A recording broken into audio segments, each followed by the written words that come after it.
Hello, hello, what is up? What is good? It is July 1st. Happy Canada Day. That also means that June has come to an end. Another busy month for me, and a busy month for Weekly Shonen Jump. We had 3 new series start, 1 series end, and 1 series return from a long hiatus.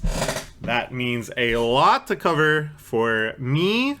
So I think we shall just jump right in and first talk about the series which finished. That is Hima-ten. This is, I think, the longest series that we have actually covered from start to finish, month by month in these videos. If you go back to July 2024, you can see me discuss the first 3 chapters of Hima-ten. And we discussed all 93 chapters after that together as well. I was always optimistic about this series, but cautiously so.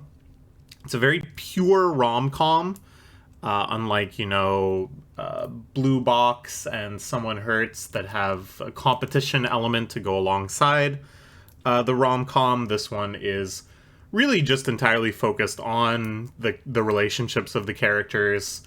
There's some stuff around like modeling and house cleaning and being a girl boss as a high school student.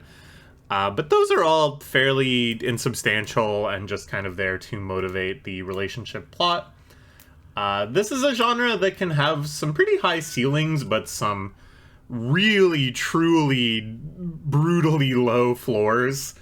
I think when a rom-com starts to get tedious, when it starts to drag things out with, like, botched last-second confessions, miscommunications, forced drama, if you will, or start introducing just, like, an endless parade of new potential love interests, it can get pretty bleak. It's also a genre that often has some sort of like fan service element, whether that's just, panty shots, boobies, things like that, or kind of more emotional fan service of just the heroines acting cute and, endearing to the MC, who is just a proxy stand-in for you, the reader. A lot of like really low points. And I think right from the start, my optimism for this series was not really that it would do anything in particular, but that it would just avoid the worst trappings of the genre. And I'm happy to say it really did. It managed to stave off the stupid virus almost entirely. There was, a few moments of really blatant fan service that didn't really feel in character or, within the tone of the series. There's like a couple kind of misunderstanding, forced drama type plot beats, but for the most part, all the characters act like really reasonably with a lot of emotional maturity. They act very consistent with their goals, with their stated beliefs and stuff. I was really impressed. It's like a very mature series in a lot of ways. I think, although that it's definitely its greatest strength in avoiding all those downfalls, it was almost like too reasonable. It was so like non-toxic and smooth sailing that it almost lost opportunities to become a little more compelling, to become a little more memorable. There would be these plot developments that seemed like, the characters would have to face a crisis, but because, the entire universe in which they live has this feeling of emotional maturity and being reasonable, these things just sort of peter out as soon as they're brought up. I'm thinking specifically of, like, Himurine is a celebrity, and oh my gosh, a fan took a picture of her with our main character. Oh my gosh, oh no, the fan base is gonna turn on her because she's impure or whatever. And then it's like, your fans are actually really supportive. They get it. And guess what? All of your friends and acquaintances and stuff, didn't misunderstand the picture at all. Nobody is spreading rumors about you. And it's like kind of refreshing because, you know, that sort of misunderstanding and fan backlash and getting scorned by people at school and blah blah blah blah blah. That would be like pretty tedious. But the pendulum swings so far back the other way that plot beat just doesn't feel like it even exists, you know? Like the outcome of the series is basically the same whether or not that happens. But yeah, so it wrapped up. I also really applaud it for actually just wrapping up and not belaboring it and not, you know, drawing out like a million steps before the confession or whatever. Instead, we get the most typical type of rom-com finale. We have our secondary girl, Hima-ten, confesses. I liked how that went. They have, you know, your typical sentimental montage of all the big moments they shared together. I like her framing of it, that she's like, listen, I already got a lot out of this relationship. You not returning my romantic feelings doesn't diminish, doesn't undo, doesn't, you know, make all of those wonderful feelings of friendship count for nothing. In fact, they've already counted for so much that I've kind of had my fill. Now I'd like to see you go on and make the woman you love happy. Which is nice. And I again, like, very, very emotionally mature. Then we see her crush on him, Honoka, the letter that she wrote, all the diary entries that she cites, talking about when she first developed this crush. I kind of like her framing that it's just a low-key crush. Her first love that kind of just blossomed out of nowhere and was just sort of this small but growing sense of appreciation and interest in this guy. And it makes sense. I like, you know, a lot of these rom-coms, they make the MC so bland and so just readily self-insertable that it doesn't really make any sense for any of the women to be in love with him. But in this chapter that's very, very focalized from her perspective, like, you get why she thinks he's cool. You get why, you know, she feels intrigued by him and wants to learn more about him and stuff. Really, really good. And then, of course, the big confession scene. They don't fuck it up. There's no last minute crises or anything like that. It's very, you know, by the book, but in a way that's kind of refreshing, and that they didn't feel the need to subvert anything. And then she hits him with, like, a surprise kiss afterwards, which is pretty bold for a rom-com like this. Typically, you know, there's like 18 steps somehow between mutual love and agreeing to date and any sort of actual physical intimacy. So that was like a pleasant surprise. And yeah, ultimately they just managed to portray this entire relationship without really anything stupid. There's a couple of stupid elements with Hima-ten, there's a few stupid elements with Kana, but main girl Honoka manages to just get very idealistic, very lovely mutual first crush. And that's basically it. There's a little bit of, like, wrapping up and stuff. You know, the news that they're dating spreading around the school and other characters' reactions and all of that, which is nice. Not, like, really overly indulgent, but just sentimental and kind. And then they do a little time skip, where we see everybody 5 years later. They're still, of course, head over heels in love, and everybody else's life is going great. Not really too interesting, kind of insubstantial. I kind of wish they had spent maybe a whole chapter post-time skip or something like that. Just rearranged things a little bit so that we could spend a little bit more, you know, saying goodbye to the characters. I'm also surprised they didn't try to push it for the big 100. As much as I applaud the very brisk and efficient and non-time wasty sense of progression in this series, I think it would have been okay to indulge a little bit right at the end. Indulge in some sentimentality, indulge in a couple chapters of them dating, and get to the big 100. But I suppose there's also considerations of, like, trying to get the chapter count to fit neatly into tankobons. Whatever. Yeah, really good stuff. Managed to not be stupid. Managed to not have dumb misunderstandings or last-minute additions of other potential love rivals. It stuck to its guns, it stuck to the basics, and in doing so, I'm left with a very, very positive sentiment towards it. We will give it an A for these final 3 chapters, and let's look forward to Genki Ono Sensei's next work.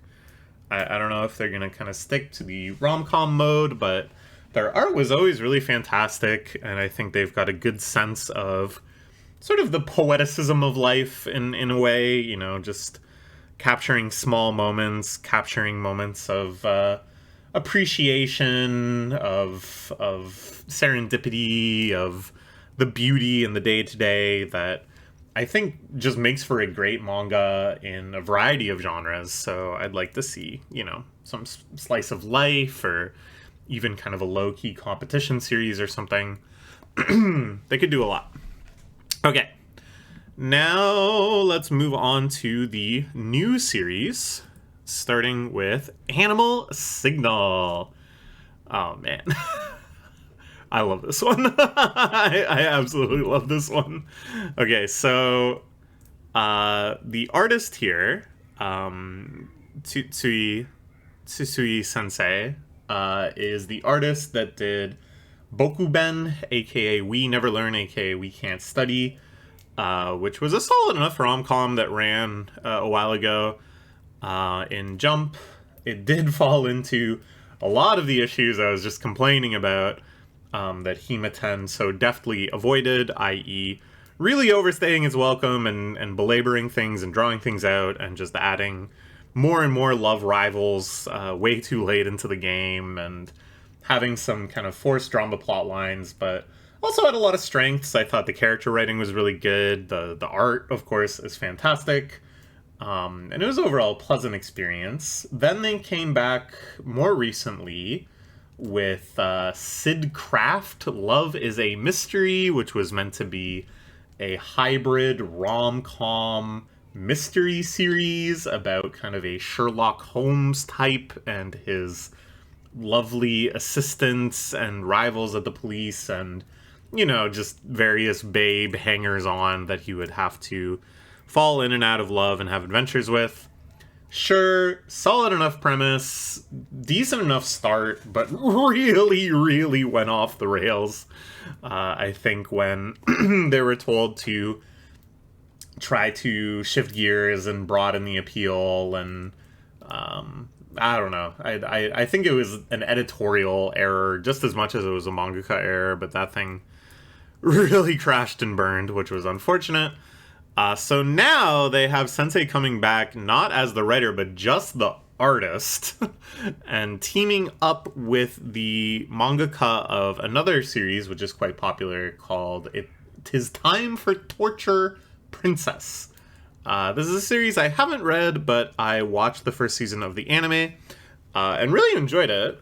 The premise is it's a kind of generic fantasy world where the hero is kidnapped by the Demon Lord's army and is, quote-unquote, tortured, the quote-unquote is in the title as well, to divulge secrets about the hero's forces and plans and stuff.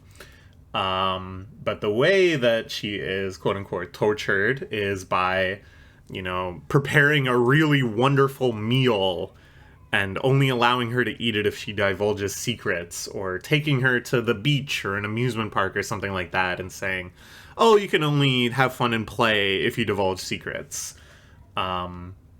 And in doing so, it basically becomes like a slice of life series that is all just about maximizing pleasure when given these sort of like chunked experiences, and really taking a almost like a special interest, I guess I would say, in what makes a good meal of this variety, what makes for the perfect outing at different places, what makes for the ideal way to celebrate some sort of holiday, because you know she's getting tortured, so she might as well make the most of it when she's given these opportunities. In this sort of setup, in this kind of conceit that brings about that sort of structure, it reminds me a lot of one of my all-time favorite mangas, One Day Outing Foreman.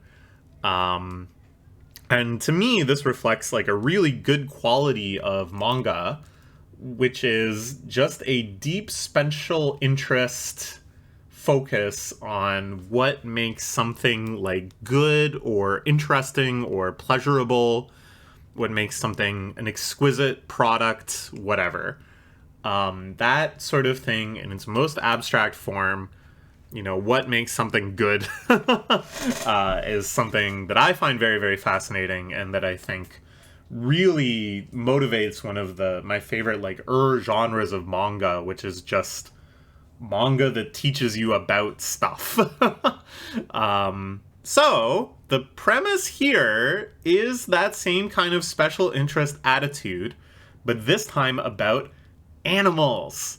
So it's set in a world where a lot of people, not everybody, but a lot of people have something called animas, which are secondary characteristics of an animal that give you kind of the powers and abilities of an animal. Sometimes also personality traits, cravings, things like that. Our main characters are two people that work at a department of like animal law enforcement, or anima law enforcement, that is, trying to track down people that are using their anima powers for criminal activities. The main girl is someone with a bat anima, where her sense of hearing is so heightened with her bat powers that she can actually read people's thoughts, which doesn't make any sense, but that's okay, because for the most part, the rest of it is real animal facts provided by our secondary main character, her partner slash probably eventual love interest, who's this seemingly aloof and stoic guy who deep down just loves animals and is constantly thinking about animal facts. She uses her mind reading powers to learn these facts at opportune times, and it helps solve the mystery. And then, like I said, these are all real animal facts. We are delving into the myriad wonderful qualities of real world animals. Oh, excuse me. Solving animal related mysteries. What animal could do this? What animal would be motivated to want to do something like this? It's so good, dude. I love animals. The way I'm describing it makes it sound like a program for toddlers. Like Kratz Creatures or Zaboomafoo. But guess what? Those shows were great. and I love to read a manga that's basically the same structure. The art is very, very cute, of course. As I said before, this guy is a great artist. Just maybe a little more hit and miss with the writing. All of the different designs of the anima human-animal hybrids are great too. There's like an adorable bunny girl, of course, but you know, the sky is the limit. And they're interested in, you know, kind of like more obscure animal trivia, things that are quirky and genuinely interesting and most people don't know. There's stuff that even I didn't know, and I know a lot about animals. I think genuinely animals are like really, really underappreciated. Like, again, it's seen as kind of childish, I think, to have a real fascination and interest in animals. But if you just give yourself the grace to really appreciate it with fresh eyes, the biodiversity of fauna on this planet all of the amazing things they can do, all of the amazing ways they look and behave, and adorable and badass and cool and scary and exciting and everything in between. I love animals, and I love this manga so much. Really, really good stuff, and a very modern feeling manga too. All sorts of like art style shift gags, other kind of like modern Hallmark gags, anti-climax, and yet also like a super classic tsundere main character. So good. There's trans representation too, kind of, where one character is a type of fish that changes sex part of the way through its life, and that is triggered, and the person just transitions halfway through the chapter. Great stuff, man. Great stuff. Happy Pride. Really, really good. The latest chapter was a little less animal focused than I would have liked. Only kind of one pertinent animal fact.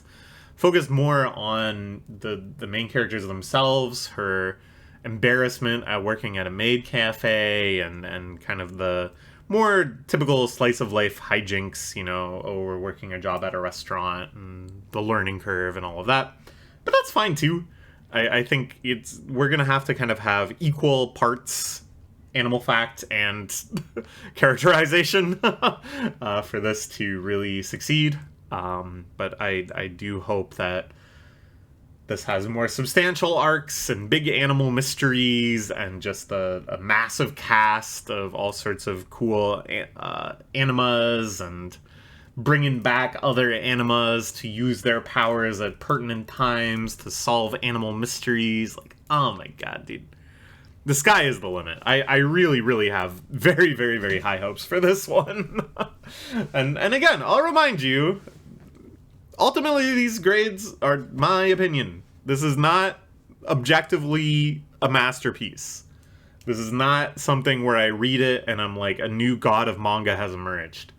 Okay? This is not something that I'm like running around telling people, if you want to get into manga, this is the cream of the crop.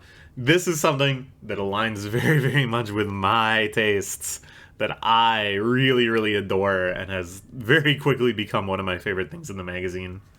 We will give it an S-. What a fantastic start. I truly, truly, truly hope this has a big run in front of it. Just look at the art. Look at all these animals, man. Oh, it's so cute. Look at the macaw. It's huge. Oh, goodness.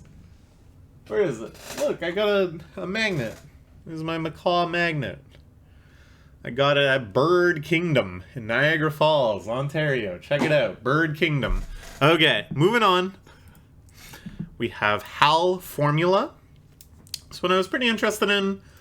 It is by the mangaka who did Green Green Greens, which was a sports series about golf that I was really enjoying, and I feel like got axed way too soon before it could really kind of hit its stride and get into the mode where it was going to be strongest. And here I was extra interested because I felt like it took a really educational look at golf and really kind of broke down all of the interesting parts and the strategy and the tactics and the effort and all of that good stuff, the pillars of sports manga, and sort of reintroduce those ideas to you in the context of golf, which I think they correctly assumed a lot of the readership would not be like firsthand familiar with. So doing that same kind of approach and that same kind of tone, but looking at F1 racing, I thought was kind of cool. F1 is like really popular these days, with an unprecedented breadth of demographics.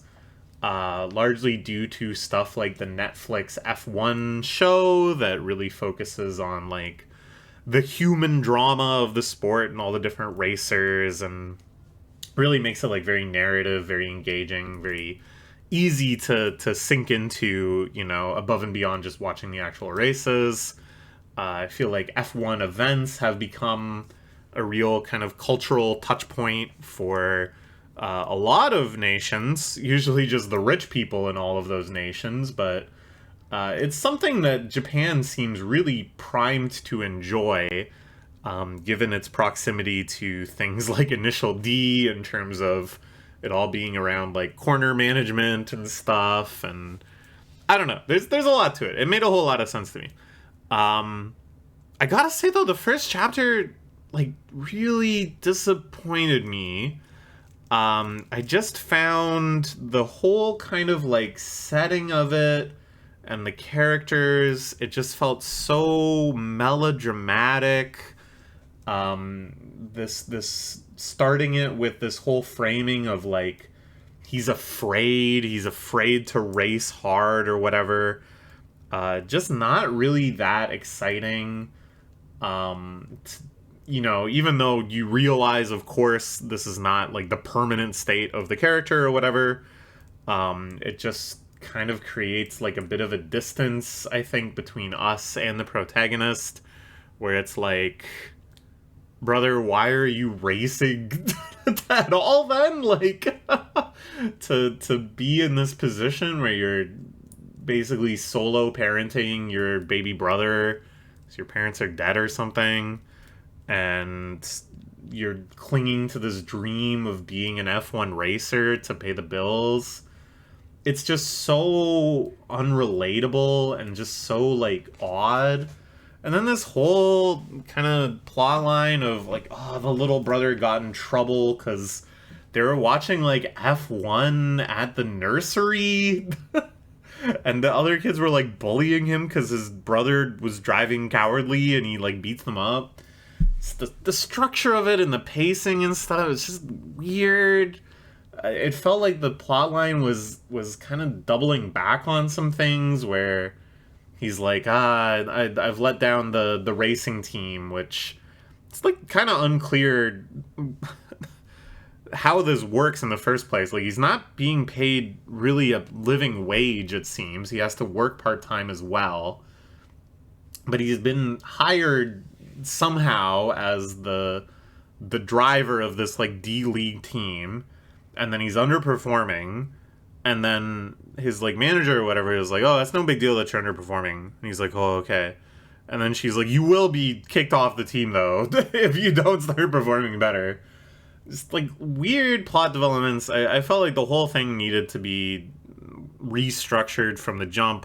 If it's going to be about, you know, the emotional connection between him and his brother, then better emphasize this idea of like, I don't want to die and like leave him alone. I think you could make that dramatic beat way stronger and bring out that fear as he's driving.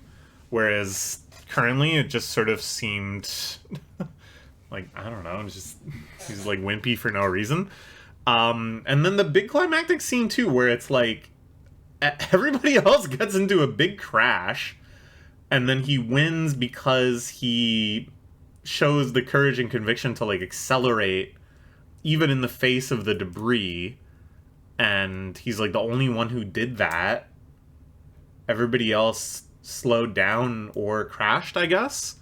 But it's just kind of weird because it's like, did those people die? Like, it's seen as this kind of like big moment of triumph, but just the reality of it is hard to ignore, where you're like, okay, well, good for him. What happened to everybody else in that race that is like in a big fiery explosion now? So I don't know. It had like good technical chops. Like the depiction of the action was pretty good, and the art in general was good, and understanding, you know, this like manga 101 stuff, definitely. Terasaka Sensei knows what he's doing, but I just felt like it really needed a rewrite. But I was optimistic, you know, sometimes just the first chapter, because it's extra long and because you want to really get over kind of like a complete story in that one chapter. Sometimes series that I've ultimately gone on to really, really love have very, very awkward first chapters. And this kind of seems like it's like that too.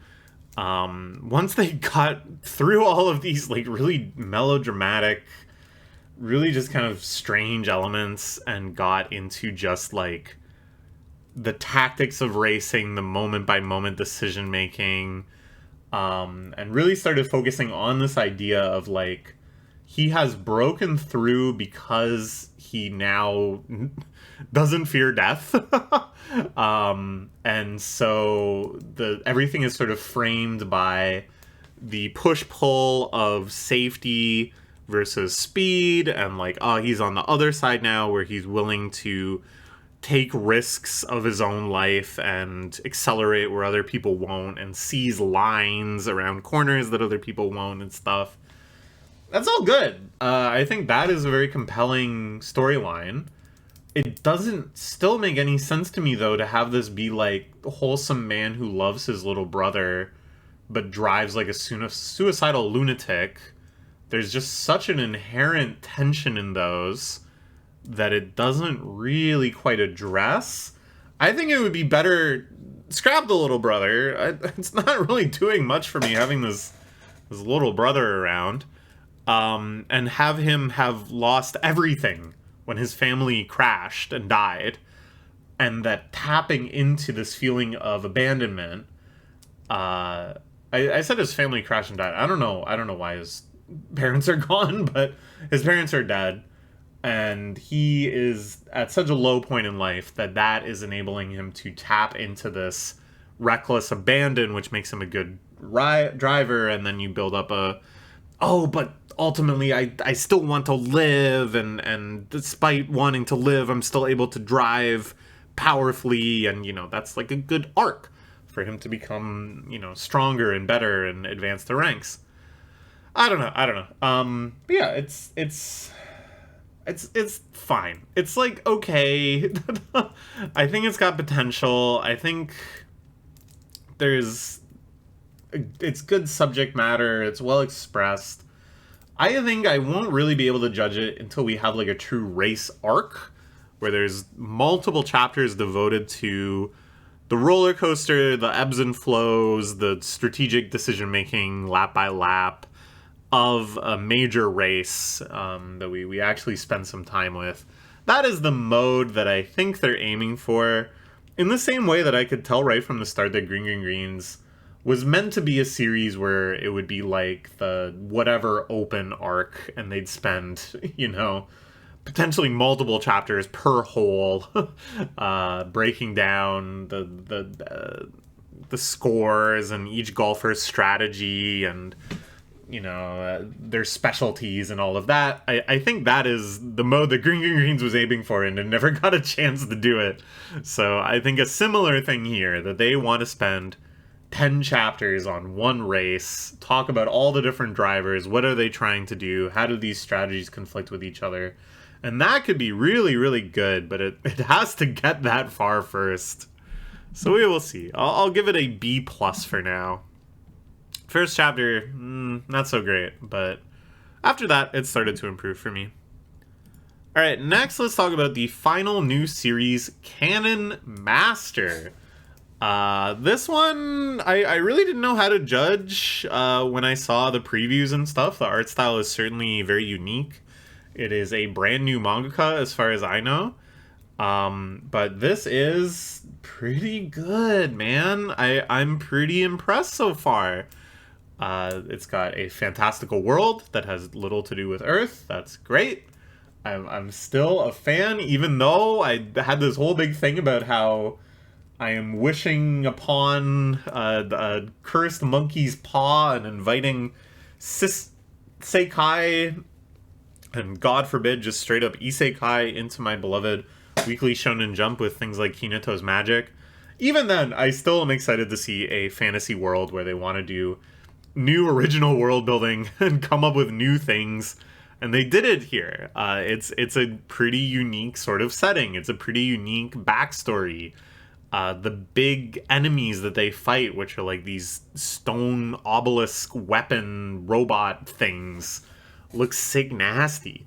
They already have ideas about power systems and power scaling and different abilities used by different characters, and This is all well conveyed too. Like the monster designs are sick, and then great explosions, beams, misdirections, weaving in and out. This feeling of our protagonists being these small entities that are battling massive colossuses. I really, really like. And most of all, they actually introduce right from the start an actual dynamic between our two main characters, where this dude here, the adult, is kind of a monster slayer for hire, a slaylith that goes around blowing up the gigaliths, I think they're called. And then he takes on this kid, as his apprentice, but realizes very quickly that is actually much, much, much, much stronger than him, unfathomably strong, and isn't really sure how to navigate that. He's kind of a fraud, but he's still, very skilled and competent in his own right. But it's sort of like Mob Psycho, where this kid really, really overestimates him and takes him on his word about everything. And it's funny. It's a good dynamic. And it's like something. It's something that is seeding potential conflicts later, potential revelations later, that introduces a dynamic to the battles that isn't just like who is stronger, us or them, but rather how am I coming across to my apprentice? What does my apprentice believe that I have contributed to this? What are they contributing? Blah, blah, blah, blah. It's good stuff, man. It's manga. They know what they're doing. They know what they're doing.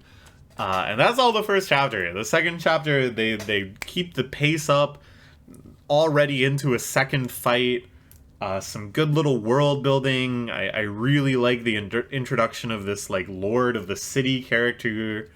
He's really badass.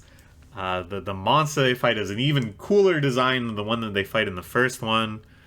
I don't know. I worry that this is just not gonna land. It feels again like Gonron Egg or Otter of the Flame or a few of these other fantasy series where it's very ambitious and they have a lot of ideas, and then it just, for whatever reason, does not land with people. I could see the same thing happening here again. But I have hope. I hope that this one can keep up the pacing, not commit any of the totally unforced errors that Otter committed, like suddenly having a 5-page training arc where nothing fucking happens. Yeah, I think the sky's the limit on this one. We're gonna give it an A+ for its debut month. And then we're going to get into our continuing series. But I am going to take a break, use the bathroom, so on and so forth. Alright, back.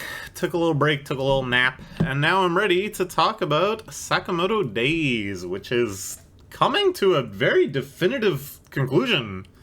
I think it's probably not going to be more than maybe, 5 or 6 more chapters, and then the whole thing is gonna wrap up, which is crazy. It's one of the longest running series in Jump right now. I believe the 3rd longest running series, and it's very likely coming to a close, along with a couple other series that we're gonna talk about. We are coming up on a major paradigm shift in Jump. We have now narrowed it down to just the final fights of our main characters.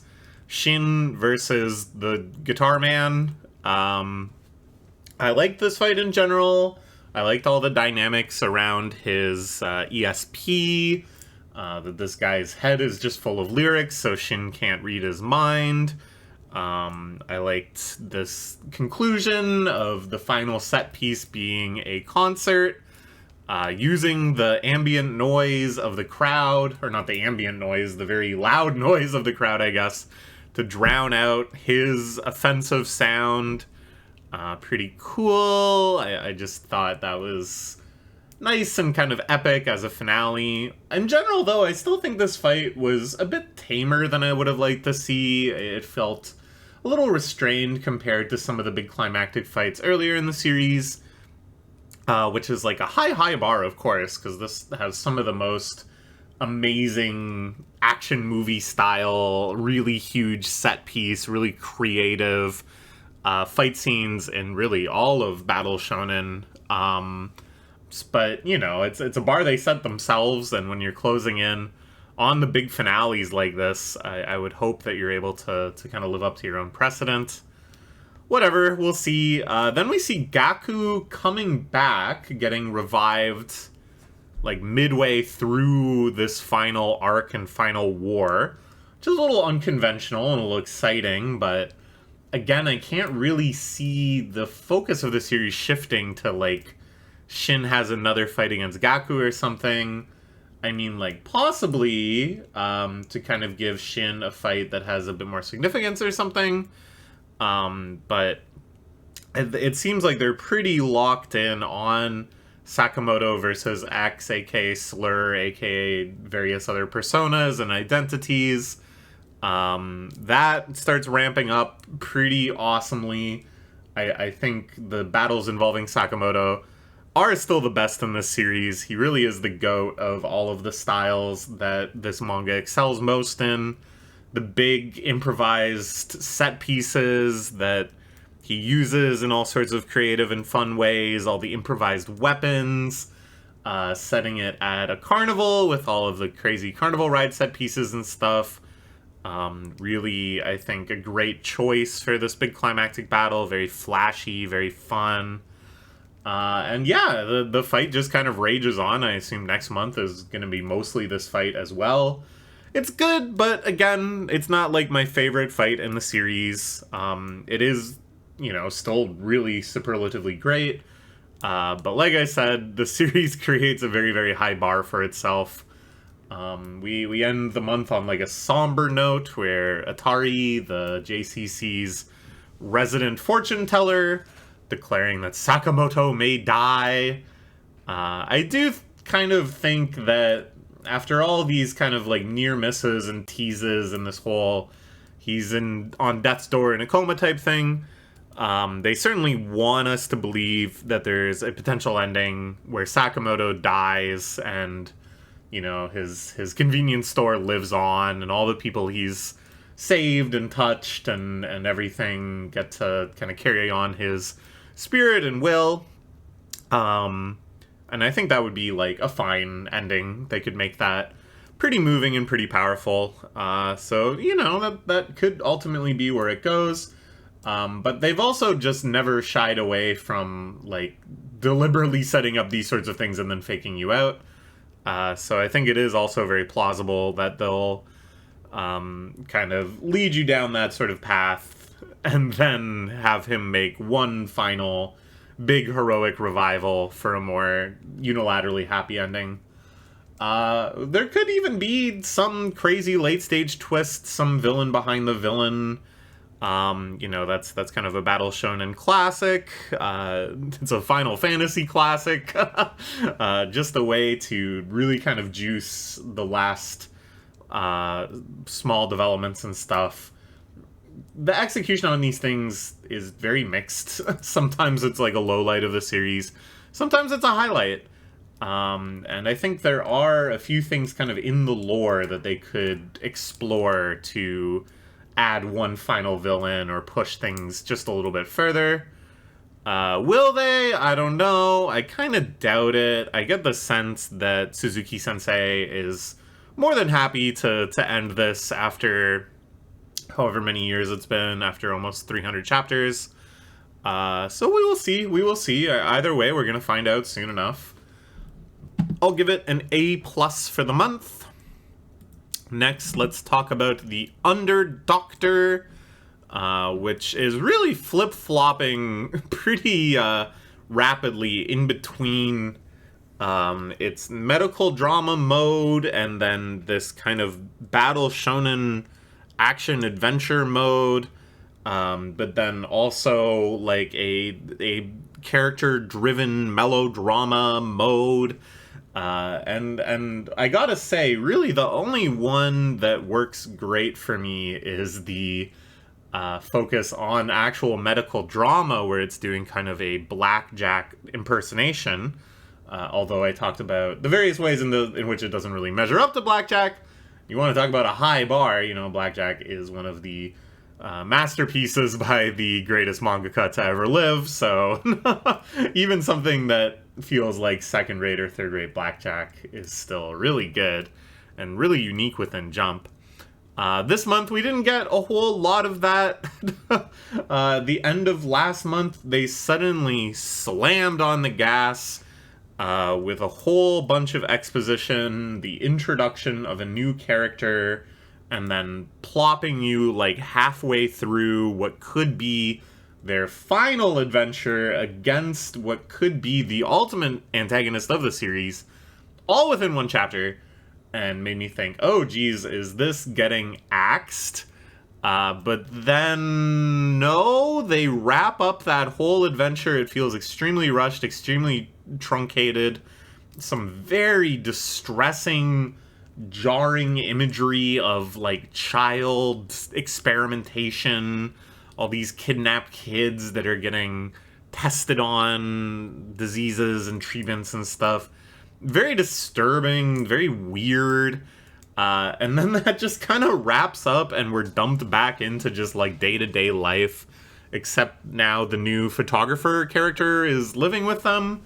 Very, very inelegant, I would say. Like, I feel like they should have, again, just thought a little harder about like where the ending of chapters should happen to try to have kind of a more complete tonal picture, or just make a bit more of an experience out of this crazy adventure. There just feels very weightless. There's not really any time for any of these moments to breathe or make an impact. And then just when I was like, oh wow, they really are trying to set up all the pieces for some grand finale ASAP, the next few chapters totally meander again. We go back to some real solid milling about. A cooking chapter where they talk about how to eat for good health. Really appreciated that. It's not really a medical drama, but it did have kind of the Oishimbo vibes. A series I'm really, really enjoying that often emphasizes the health benefits of food, the nutritional quality of food, how to preserve that in cooking. Which was the main focus here. So that was all nice too. Then they set up what seems like it's going to be maybe a pretty substantial arc with a new antagonist. Someone who is impersonating the Under-Doctor. But no, yet again, after what seems like a pretty substantial potential plot line, they resolve it all in like the next chapter. That they hear about somehow, and then track down the fake Under-Doctor, like, in the span of a page. And it turns out he's, like, a very sympathetic character that's just, like, doing his best to treat the people of this village, having made a promise to this terminally ill woman to learn to become a doctor and save her. Because, yet again, another money-driven plotline. She could not afford to go to the big city for surgery.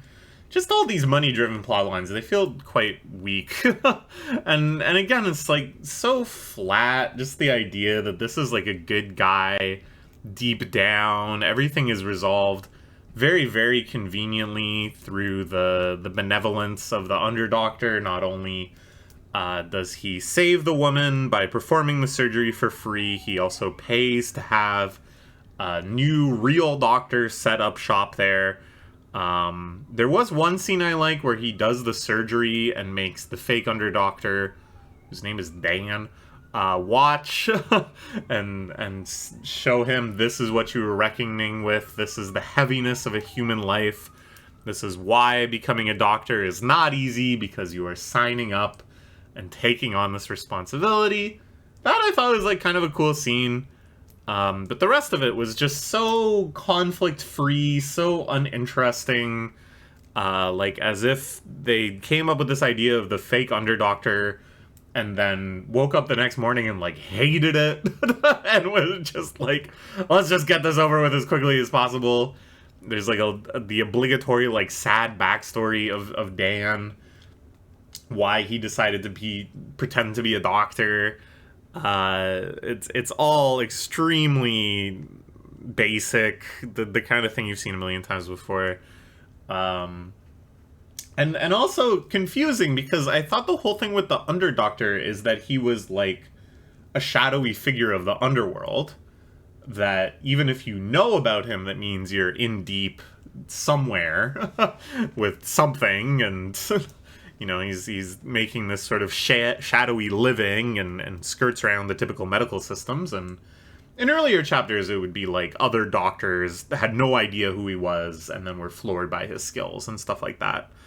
But here, in this podunk town, where there is no doctor and no kind of medical authority whatsoever, somehow this hick has heard of the Underdoctor, and moreover, everybody there has heard of the Underdoctor, such that he is pretending to be the Underdoctor in order to gain legitimacy or clout or something. It really doesn't make any sense. And the plot doesn't really need him to pretend to be the Underdoctor either. It's just about him pretending to be a doctor. And the fact that he is pretending to be the Underdoctor only matters in as far as it is what summons the Underdoctor to show up and get involved in the plot. So just very sloppy writing. I don't know. I sound like I'm being pretty critical, but overall, I'm not disliking this series. I am still overall enjoying it. I think the art style is pretty fun. A lot of the subject matter, even though it's touched upon more lightly than I would like, is still interesting. I still think there's potential here. I think they just need to kind of iron out some of these weird impulses and just kind of focus on this core idea of like medical investigation drama. Anyways, we'll give it a B for now. Let's move on to Witch Watch, another major staple of Jump. The third or fourth longest running series. I'm scanning through my notes to confirm. I think the third longest running series in Jump. And also probably ending soon. Not as soon as Sakamoto Days. We still have a few more major events we know need to happen. But, you know, and we could also just have an indeterminate period of shenanigans. But it wouldn't surprise me either to see this one wrap up by the end of the year, let's say. There's a card battle arc, which, if you recall, and the less said about card battle arcs, the better, perhaps. But I did enjoy this one. I do think there's some kind of satisfying twists and good little gambits and stuff. I did like the final trick of cheating. It reminded me a lot of Fukumoto, where it's kind of this like battle of wits where the protagonist is barely clinging on, but in the last final decisive moment gleans some sort of miraculous play that they can make, often some sort of cheat, that just, even though it is just the most slight, like 1-bit type manipulation, the smallest possible change they could affect, because it was desperately timed, because it was right at the moment where the villain's victory seems assured, that it works out. Really, really good stuff. It made me wish that the arc was even longer, because I think the reason it works so good in Fukumoto is that this is coming after like 50 chapters of watching the protagonist get pushed further and further on the back foot, further and further to the cliff's edge. Whereas here, you know, it kind of compresses all of that down into like 5 chapters, and it's like the B plot of several of those chapters. Really, really nice stuff. Plus a much more straightforward battle sequence where Kanshi and Ban transforming into the big dragon, shoutouts to Ruri Dragon, fighting the gigantic colossal puppet. Really sick, nasty stuff. Actually kind of reminds me of the combat in Cannon Master, which we were just talking about. The same sort of, your protagonists are small but nimble. weaving around the big attacks of a colossal enemy. Really, really fun stuff. Really well executed. I like, too, the setup of that the players of the card game switch because the big battle against the colossal puppet has caved in the floor, and those people have fallen into the lower deck and gotten involved in the other fight. I love that kind of thing in one of these big kind of battle shonen arcs where the battles aren't, sequestered off into abysses where nothing can interfere with them until the battle is done. I think it's a lot more fun, a lot more dynamic, a lot more exciting. If you really reinforce and maintain this idea of a continuity of space and time, so that stuff like this can happen. It just creates a much more chaotic sense. So yeah, we will give it an S- for the month. Really, really enjoying this big climactic arc. I do feel like this is the finale of the whole series, but we will see. There's always time for shenanigans. I would love to see one final, so nostalgic at this point it feels like, return to the home, back to being roommates, having some laughs. Okay. Next, we will talk about Ruri Dragon, which only had one chapter this month, but it was a good one. Some really crazy things happening, a level of action that we've never seen in this series. Again, I think they are considering the KyoAni adaptation, which is very exciting. It's genuinely quite scary. She just starts having to deal with this extremely aggro dragon that is firing beams of energy at her and swarming her and attacking her and everything.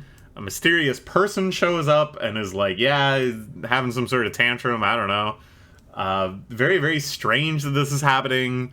Ruri trying to fight back with her draconic powers as well. It feels tonally so different than anything else. I think what's selling it for me, though, is the art is just so great. The depiction of this kind of Japanese arboreal wilderness, it has such a sense of ancientness and sacredness, and the way the dragon is drawn is so badass, too. I don't know, it's like really, really exciting stuff, but we're still in a phase of like more questions being generated than answers chapter by chapter. After all this time waiting to see a dragon, now we see one and it's just like trying to kill her.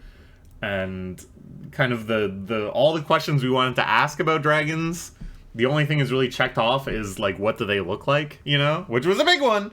But there's still like, we really want to see the conversation. We want to see them chat. We want to see things explained by the dragon to Ruri.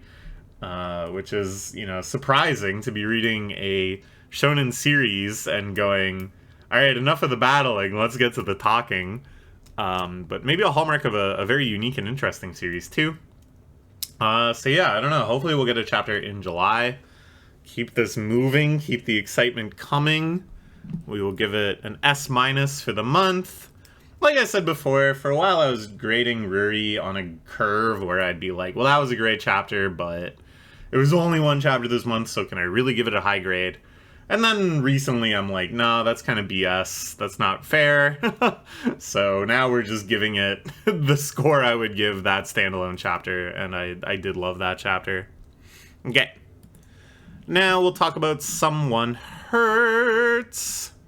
What a dark horse of a manga, man. As we entered into this period of flux, where a lot of the big series are ending, I'm looking at all of the like sub 100 club and trying to think about who's really gonna make it, who's gonna make it to 100 of this crop, who's gonna manage to make it to 200 even.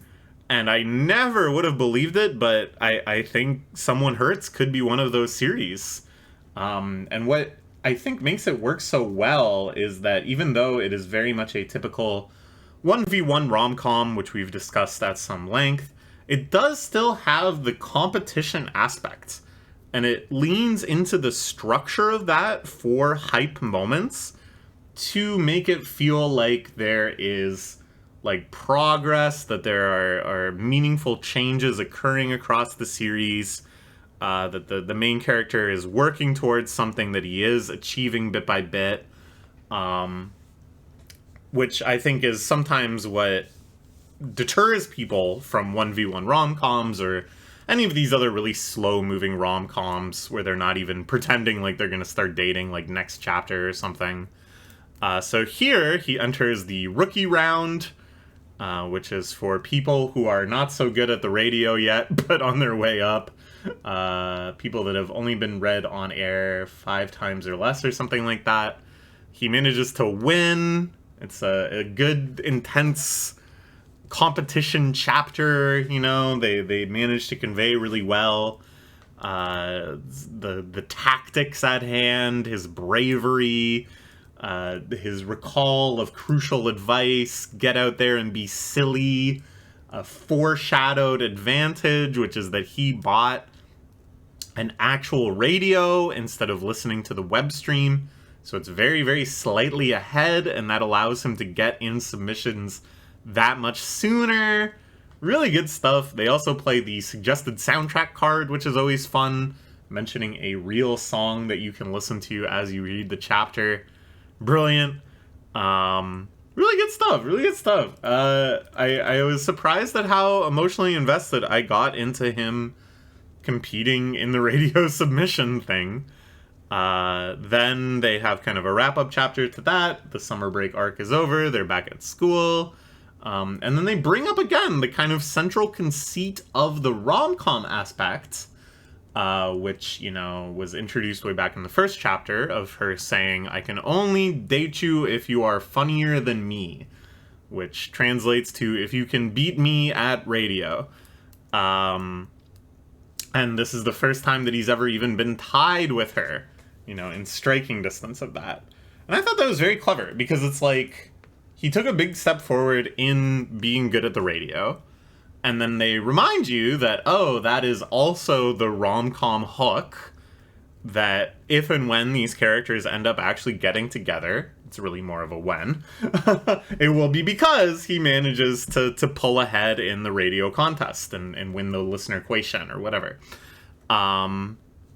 So they manage to like marry those two things such that if you're only really invested in the rom-com, you understand the significance of it without, as I said again, the typical rom-com formula of like endlessly baiting a confession or making some promise that you know he's not going to keep. I will tell you my feelings the next time I see you, blah, blah, blah. Nice stuff, nice stuff. Then, of course, she pulls ahead by 2 points in the very next chapter. This is a bowling-themed chapter, which is fun. Again, very shonen-y, I think, to kind of have her power scale up a little bit after he had his own feats. Then a nice little chapter where they have their own separate adventures for the first part. I actually really enjoyed this. I think that's something that doesn't get done enough in these types of series, is showing their lives outside of the pairing. And then a really nice sentimental moment where they run into each other. They thought the same thing. They were trying to do something out of consideration for one another, entering a contest and showing up at the same time to enter it. And then her picking a song for the contest based on a very sentimental moment with him. Aw, so cute, so cute, so cute. Such a cute series. You know, I never would have thought something that just aimed so much for like the cute appeal would succeed so well in Jump. But here we are. We'll give it an A- for the month. Really, really solid stuff. I think some of the best work of the series so far. Alright, next let's talk about Kagurabachi, which I think is on a hiatus until August. I think it's taking a whole month off, which makes sense given that these chapters end on a pretty decisive moment and kind of, I believe at least, have wrapped up the big flashback arc We go all the way from like the discovery of the material that created the enchanted blades to the actual forging of the enchanted blades, and then that kind of parallels the moment in the current day where Chiro is about to start forging a new enchanted blade. So that makes sense to me as kind of a transitionary point. It also makes sense to me that we've now gotten all this backstory around the malediction. We understand the circumstances that led up to the war, and then we also know largely what happens during the war and the horrors of the malediction and all of that stuff, but they don't actually show it to us at this time. I think because they are saving that for like another, probably smaller and more just kind of punchy accent flashback, if you will, that happens when they confront the Swordmaster again. So yeah, all of the pieces have been set in stage, and I really, really enjoyed the depiction of the forging of the enchanted blades. I thought they hit a really good sweet spot where it's at once this kind of ominous, auriful, sacred moment that is foundational to the setup and lore of the series, but at the same time it's like a very physical thing. They get across like the heat and the stress and the strain and the sweat. I really like that the other master swordsmith, who turns out he can clone himself through his sorcery, is helping him out as like an assistant. I love how educational it is about what makes good sword forging, all of the intuitions you have to have, all of the observational skills you have to have, all of the challenges that emerge, the timing, the color recognition. Really, really good. Like I said, it's very aura farming, while also feeling very, very grounded. That although they're using the supernatural ore to make the blades, nothing really about the depiction of it has an element of the supernatural. I guess besides the guy that's cloned himself. But like it feels so grounded. It feels so kind of gritty and real. That was a great chapter. And yeah, now we head into the hiatus. So probably nothing to discuss next month.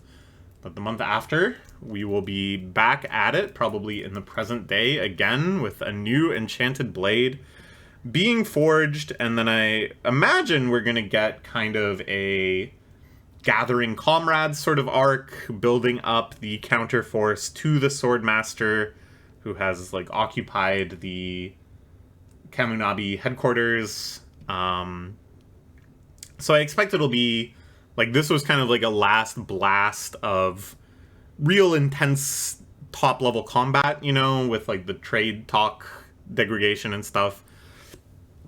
Now I think we'll kind of shift gears to more of an adventure type thing before the big climactic battles start again, which I'm looking forward to. I think it'll be an opportunity to introduce more characters, opportunity to kind of switch up the structure and the pacing.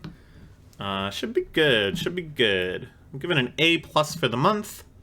Really solid stuff. I'm gonna pause for a second, check some messages.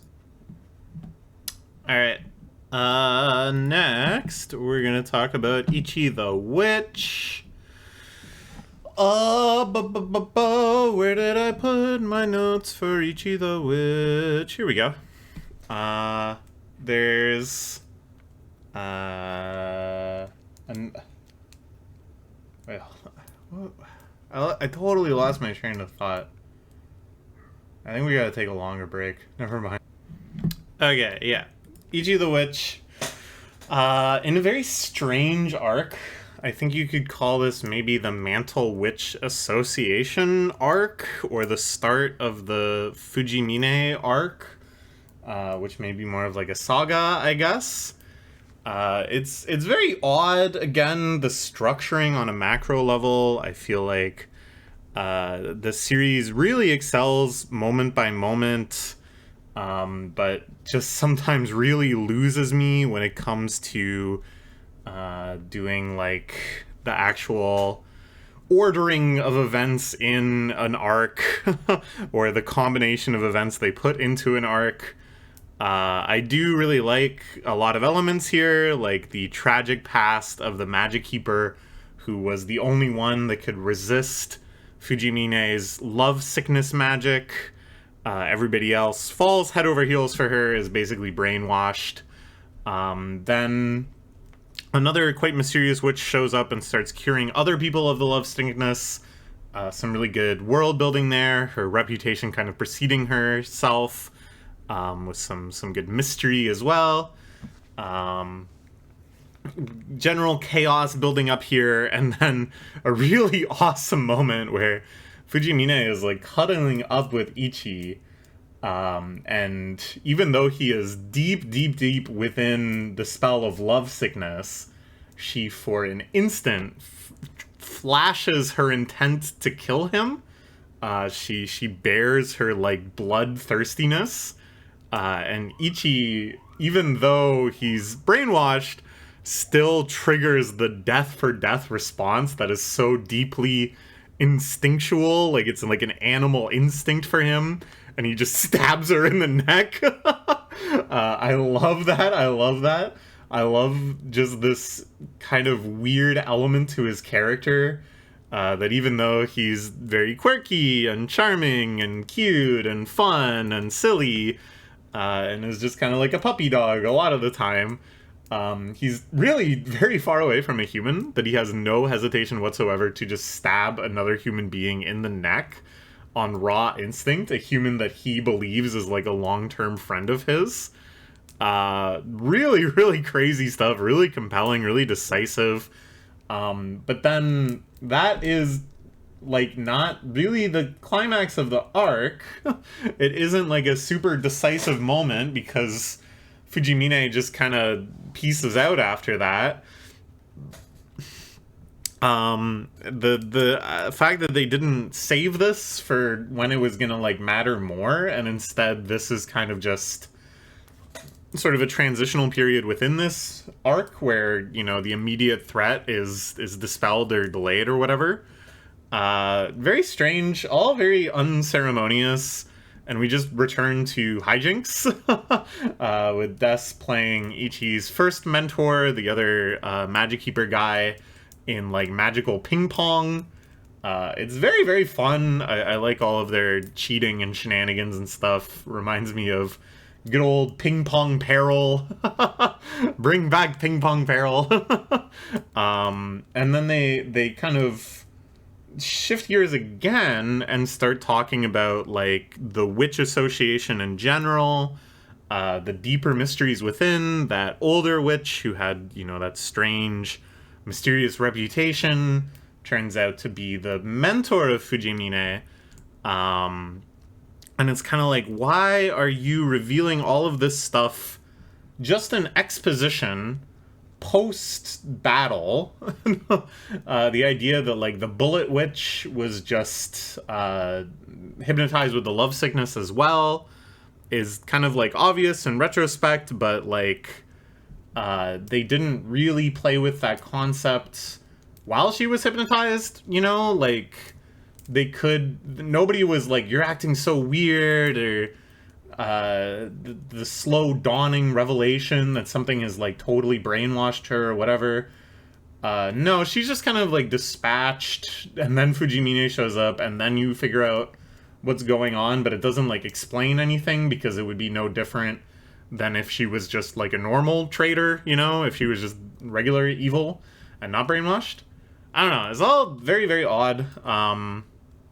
Again, just like not using the plot elements you've come up with for maximum impacts by, you know, having some restraint and like ordering things around, like having this witch's reputation and the significance of her not, you know, told to us beforehand so it's more exciting when she shows up, nor saved for some kind of definitive bombshell revelation after, but instead just kind of told to us suddenly during kind of like a downtime. It's all very weird. But it does seem like now we are going to have this kind of like the Magic Keepers are the antagonists, and there's shady, rotten business in the Witches Association, and we're gonna get kind of like the dirt and the gossip and tension and intrigue. And it's like, okay, why didn't you do this stuff before you revealed who the traitor is? Why did you start with the Bullet Witch's betrayal and the big battle, and then do the tense intrigue stuff, which is building up to, like, just something else, I guess? I don't know, it's all very weird, but it's all very good. Moment by moment, it is really, really solid stuff. I think some of their strongest character moments. And I really just like, in general, how they are building up the Witches Association and just the world building in general, how this magical society works. The reputation of all these legendary witches and stuff, and their shady pasts. All of that is great. All of that is a great thing to focus on at this point in a manga, you know, to start really fleshing things out and to expand the scope of what's possible in the series. I just wish they had a more sensible construction to the whole thing. We will give it an A+. Next, let's talk about Class 2B Hero Destroyerz. I'm still having a hard time getting my head around this, and maybe it's because I haven't read Gintama. Big blind spot for me when it comes to famous Jump series, and maybe had I read Gintama, I would kind of like understand this dude's flow a little better. The first chapter this month is just pure gags, pure silliness, some fun fourth wall breaking jokes. I like the idea that the castle, or the high school that's now the castle, is infested with these magical roots that are like root Lexa and just do things on command. Fun. I like this stuff around trying to recruit students that have useful powers that can aid them in their battle against the heroes, but 99% of the students just have useless powers. And I keep thinking, like, you know, Gintama ran for like 700 chapters. And my understanding with Gintama is that a lot of stuff that was like introduced in jest then gets brought back in a more meaningful and intense reinterpretation later. And I see the appeal of that, and I think that's like a really cool way to write a manga. So I'm kind of like, are these useless students actually going to end up being useless, or is there going to be some insane twist later that recontextualizes them? I don't know. It's fun. Then they have what is kind of the first more straightforward like adventure of the series. Something that I think could represent sort of the structure and the mode that the series could take on long term, which is like they're in this dangerous dungeon location, this big labyrinth under the school. They are trying to track down the hero Mogura, the mole, who lives down there and is apparently going to be sympathetic to them and will help them out against the other heroes. And so they're on this kind of dangerous quest with their party, battling monsters and stuff, and trying to accomplish some sort of goal. And it's like, okay, yeah, that works. I can see how arcs can play out with this structure. I can see how the comedy intersects with this. It's very, very indulgent with the comedy. They really do not hesitate to spend quite a while derailing the momentum of a chapter with jokes and iterations on those jokes and everything like that, which is very, very fun. I'm not complaining, but I just do think that it's like a rhythm I'm not used to, and I'm just still trying to figure out, like, in waiting for... Oh, hello. Hello. I'm recording a video. Sorry, something. Yeah, that's fine. I'm just gonna keep recording, though, if that's okay. Yeah, can I say hi to your vlog? Yeah, that's fine. My friend is here. She is hiding out in air conditioning. Hey, vlog. You can't really see Hey, yourself. vlog. There you go. She's only friends with me because of my bazonkas.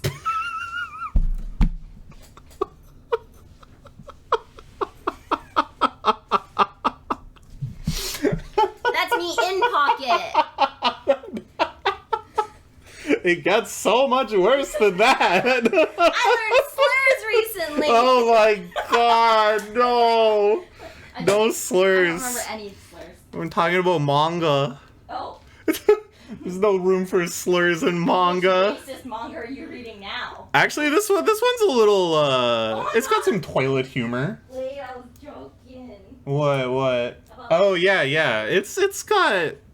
The main character is a dude who's constipated all the time. Okay. And he's just trying to take a poop. Oh. But because of that, he always has to fight the delinquents that are hanging out in the bathroom, smoking and stuff. Smoke somewhere else. Exactly. Jeez. So then he has the reputation of being the ultimate delinquent, and then they go to a fantasy world. That's so funny. As is typical in manga. Yeah, it's pretty fun. Is a YouTube poop series with Barbie dolls. Where the opening scene is literally this new girl comes to school. And they're like high school bullies, right? And like you said, the delinquents hang out in the bathroom. They have Why do they always hang out in the bathroom? There's no cameras. People knock when they come in. Like teachers have their own their own bathroom. Yeah. So like nobody, like teachers aren't going to like be there. Yeah, and they're not gonna walk past and see. There's no windows, things like that, right? Okay. That does make sense. Yes. So, she comes in, she goes, I want to poop here. And they said, this is our fucking bathroom. If you want to go poop, you have to go fucking somewhere else. And they get into this argument. This is Barbie? Yeah. Oh, but it's YouTube poops, right? Yes. Okay. Yes, yeah. It's called New Girl in Town, I think. Okay. Or something like that. Sure. Mpgis. Mpgis. Something like that. Whatever. Yeah. But yeah, you can find them on YouTube. It was like a whole series, and it was very like Tumblr core. All right, check it out. Barbie YouTube poop. Deandra. Deandra? I need to poop here. I want to. Mpgis. Yeah.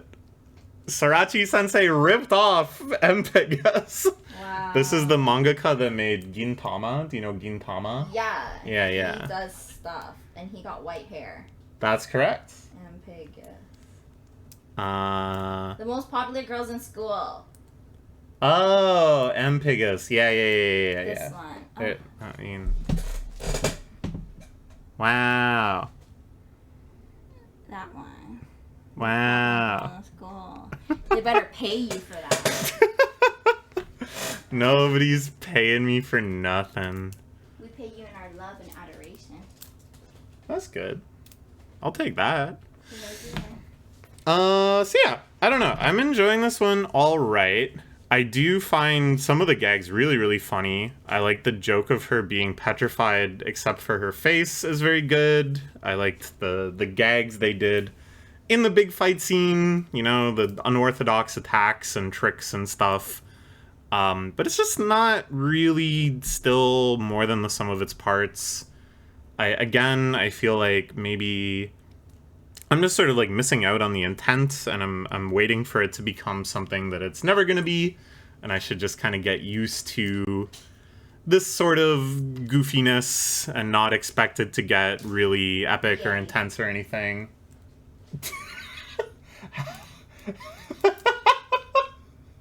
Sorry. It's not Pride anymore. You're right. It's alright. Okay. I can't write absolutely anymore. So yeah, we'll give it a B+ for the month. It's pretty solid, but I'm curious to see where it goes. All right, next we're gonna talk about Nue's Exorcist, which not bad. I really think it's like becoming manga. We had like very stupid fan service again at the start. This is still like the booby stream of Jump. It is trying to occupy that lane. Whatever, somebody's got to do it. I wonder if like Kinato's magic, if they sent like a horse head and said, "Hey, we're the fan service series, back off." But I think they do have to aim for some sort of like requisite amount. Aside from that, though, this really did kind of feel like an actual manga type development. I like this idea that Nue has come to collect on the power that she invested in Gakuro. That, you know, this was something kind of set up at the very, very start of the series. That she's, like, investing her power into him so that he can be kind of her representation in Avatar. Eventually, at some point, the plot was kind of lost on that. He gets so many other power-ups and allies and unlocks and transforms and stuff. But they kind of reintroduced this idea that really it's all downstream from Nue. So then she reabsorbs all of it, and then she's like, I'm going to use this power to go fight Kasha. I like that. That feels like manga. The one thing that's, like, kind of contrived is her just being like, and I'm going to have to sacrifice my life to do it. I'm definitely going to die. So it's real sad that I'm doing this. I think it would have been, like, kind of more badass and interesting and just respectable of Nue as a character if she genuinely believed she could win having reabsorbed Gakuru's power. And it's more just like it's too dangerous for him or something, but she feels ready to take on that burden. Something like that. And then it's like Gakuro privately believes that maybe she's going to lose or she's going to die or whatever.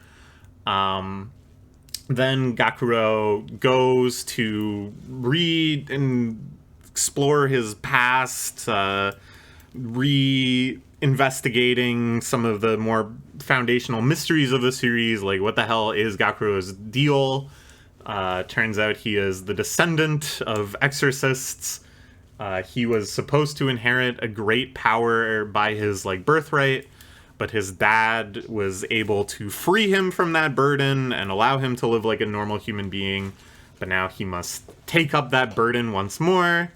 Again, that's, like, actually kind of interesting, and I like the way this was depicted. I genuinely thought that had some good emotional beats, but it just wasn't really, like, foreshadowed enough. It really comes out of nowhere, and generally the pacing is just really, really weird after belaboring so many, like, really tedious, really pointless arcs. They have this, which is one of the most pivotal and, you know, meaningful moments of the whole series, compressed into, like, half a chapter. But then, yes, he regains his inherent spiritual powers. He fights off a bunch of spirits and demons and monsters that actually have pretty cool designs. I think in general that's a strong suit of the series that we don't get to see as often as we should, is just their gross evil monsters. It all feels a little flimsy, but at least it feels like manga. At least it feels like, you know, a battle manga, going through the beats of a battle manga. And I like that he himself is actually doing shit, that he has powers and fights on his own, and it's not just like an endless sequence of babes who are like his Pokemon that he is summoning up to do stuff. Ultimately, I'm sure this will all get completely retconned and axed, and by the time he actually gets back into the serious battle, a million stupider things will have emerged. But for now, I'm like, okay, yeah, this is solid stuff. Then we get some of Nue fighting Kasha. Neat. I like the way she kind of, like, pushes him further than we'd seen him pushed in the previous battle, and his various mechanics, for lack of a better word, are exposed. It's a little more muddled in choreography compared to the first fight against him, but solid enough. And the pacing is actually pretty good here, too, where they, like, understood where the chapter was going to end and then wrote it so that the chapter ends at a time that makes sense, which is more than they typically do. Alright, we'll give it a B for the month. Good stuff to Nue. It's better than it's been since I started making these video series, and staying up there. Alright, now we're going to talk about One Piece, which of course you can just watch the chapter by chapter videos if you want to see me discuss it in more depth. Very, very odd direction the series is taking with this, like, real Brook flashback, which then of course became a flashback in a flashback. It really feels like a parody of all the things that people make fun of One Piece for, setting up this insane apocalyptic battle between Loki and Luffy and Emu, and then in the middle of that, showing us a flashback that nobody expected, nobody was clamoring for, nobody was like, damn, I really need to know the story of Brook before he became a pirate. But here it is! And I have said for a while that I think One Piece's greatest weakness these days is that there is just so much, like, pre-baked significance, where everything we're getting now is, like, answers to questions that have been asked in the past. Every character that shows up, we already know their significance and what their deal is. And it's very hype and exciting, but it loses a bit of the charm of, like, the purely unknown. And I will say this Brook flashback does have the purely unknown once again, outside of Brook and sort of Shuko/Gunko.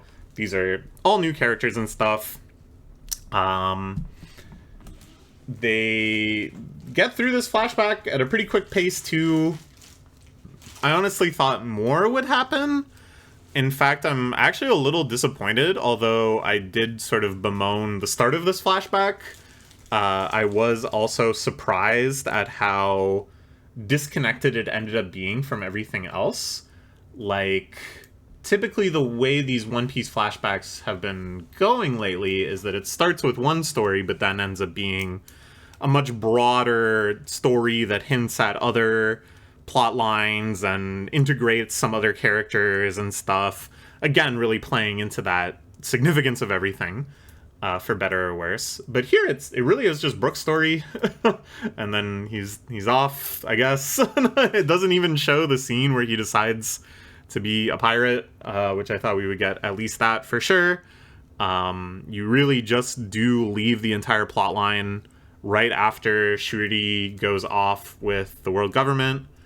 By the way, I was proud of myself. I called it so hard with the whole thing of Shuri's parentage and stuff. You can go back and watch the tapes. I'm live reacting. I'm live predicting. I'm getting shit right. Thank you. Very deserved applause. Thank you. Yes. Yeah. The cheering, too. Wow. They're saying I'm the most correct about One Piece. She's the goat. They're saying I'm predicting it all. Emily kissed my firstborn child. Do you know what the One Piece is? Do you want me to tell you? Because I figured it out. Oh, genuine? Yeah. Deadass? Yeah. Okay, yeah, what's it? Okay, so it's gonna be. She's live predicting right now, folks. I've brought this up like a million times because I want to get it into like cement that I am predicting this. Hell yeah. It's gonna piss me off if I see some other more popular video predicting the same thing later when it's like more obvious, and then it turns out to be right, and that person is called a prophet or whatever. Absolutely. I'm the one saying it. Okay, so Prophet. everybody knows I'm a motherfucking prophet. One Piece. Gamers, I know it. Okay, so it's gonna be a big plug at the bottom of the ocean. Plug. Okay. Not a butt plug, but probably like a rubber plug. Oh. Which is the reasons for all of this. That the One Piece is basically the ability to yank that plug out and drain all of the oceans away. That's evil. Because water is such a I know. thing of, okay. Now, why would everyone want that? Well, people don't know what it is. Nobody knows what it is. Okay. Everybody just knows that at the last island, there is this thing, the One Piece, that Roger left for the world. And everybody is questing to get it because he referred to it as his treasure. I left all my treasure there in one piece. But we know there's a lot of evidence for this. It would take me a long time to get into, but like you should make it was there video. before Roger was there. I did. Oh, okay, yeah. nice. Goes to show I'm a fake fan. Yeah, I'm sorry. Like, comment, and subscribe. I comment when there's food on there. I'm so sorry. That's fine. I tune in for those. Really do not worry about it. It's all good. Okay. That'd be really interesting though. Yeah. I mean, we're gonna find out. It's really ending. Probably in another, like, 4 or 5 years, but it's getting there. I do think...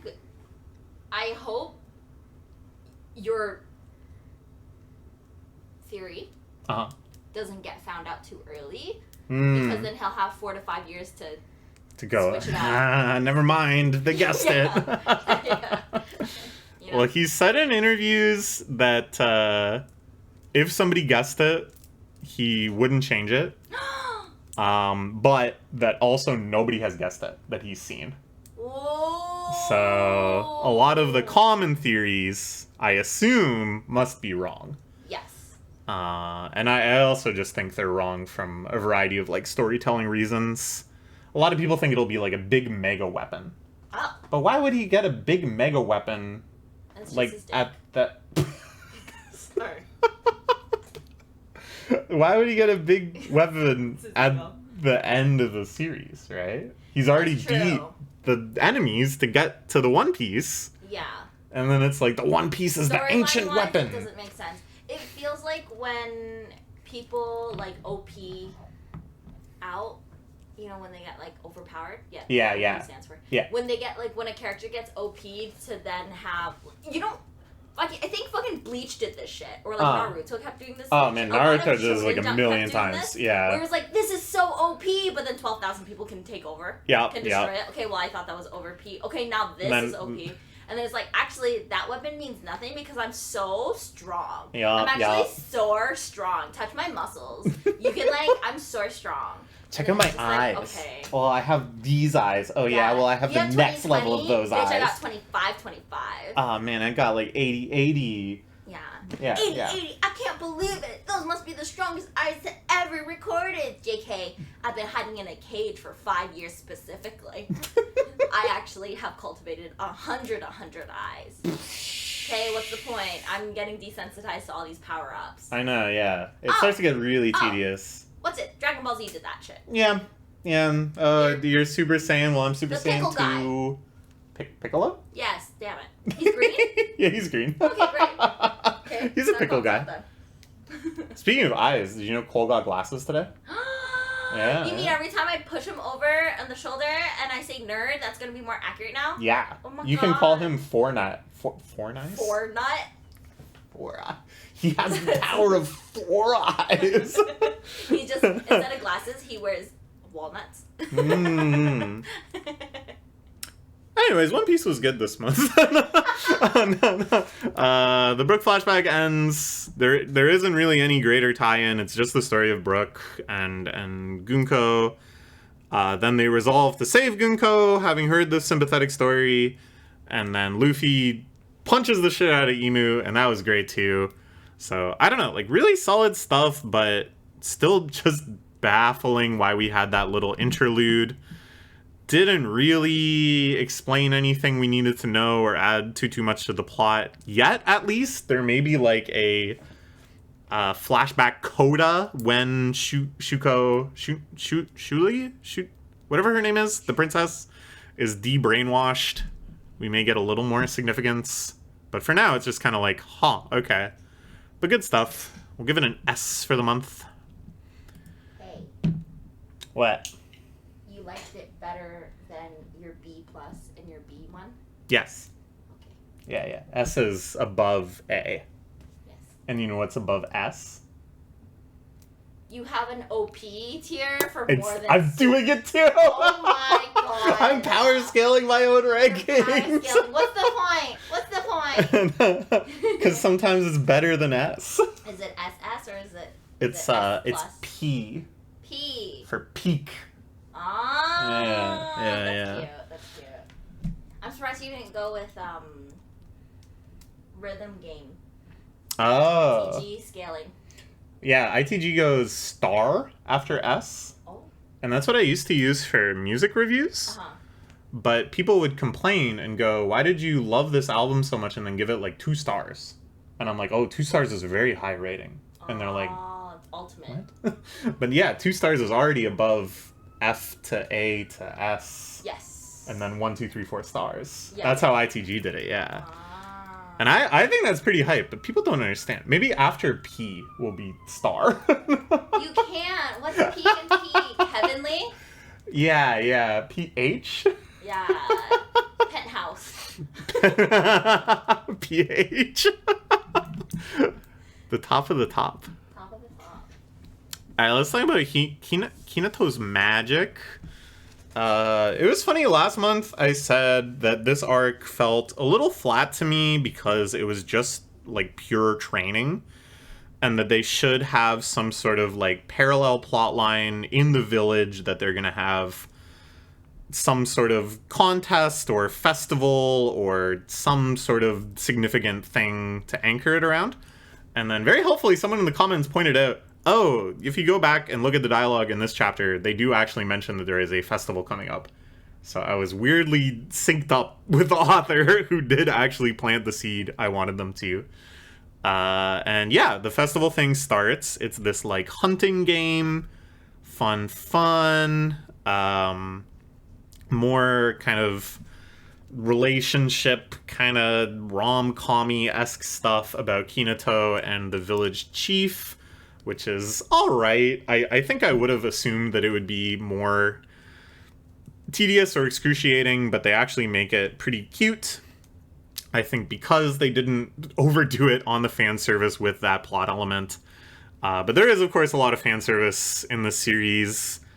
This series is about a guy who has magical massage powers. And he helps people by, like, massaging them. Specifically women?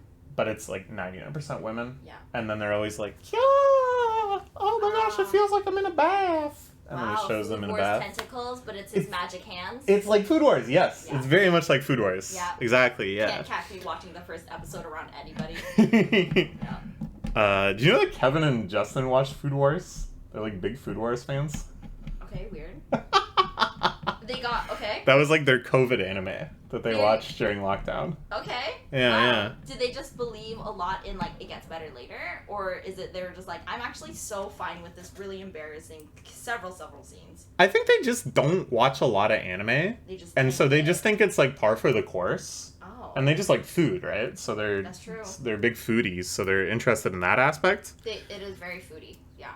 And I think for them, it's just kind of like, Japan's so weird. Whoa. They quirky random girl XD Japan. Yeah. Anime. I love that. That's so funny. Which is, still more common than not. Yeah. Even honestly, as anime and manga become more mainstream. Yeah, it's a start. Any which way. That's why they make them in all kinds. That's right. Yeah, the more I think about it, this is, in a lot of ways, sort of like Food Wars, where they try to have kind of like a framing that isn't just, oh, here's an excuse for fan service. Then it's often just an excuse for fan service. At any rate, this whole hunt festival arc thing, which of course then butts up with the villain of this arc's plan to take over the village and stop it from being, kind of like a peaceful community that's seeking to connect with other communities and instead make it like a Spartan warmongering, domineering culture. I like that stuff. That's all good. The kind of ideological battle that's happening behind the scenes of the action-packed battle, I think, is always good. It's pretty insubstantial, but it's all right. And I do like that in the climactic showdown, it's finally somebody that he doesn't just one-shot by doing a massage, and that there isn't the obligatory fan service scene, but instead it's like a proper final boss battle, which I think is the first time they've really done that in this series. So we'll give it a B for the month.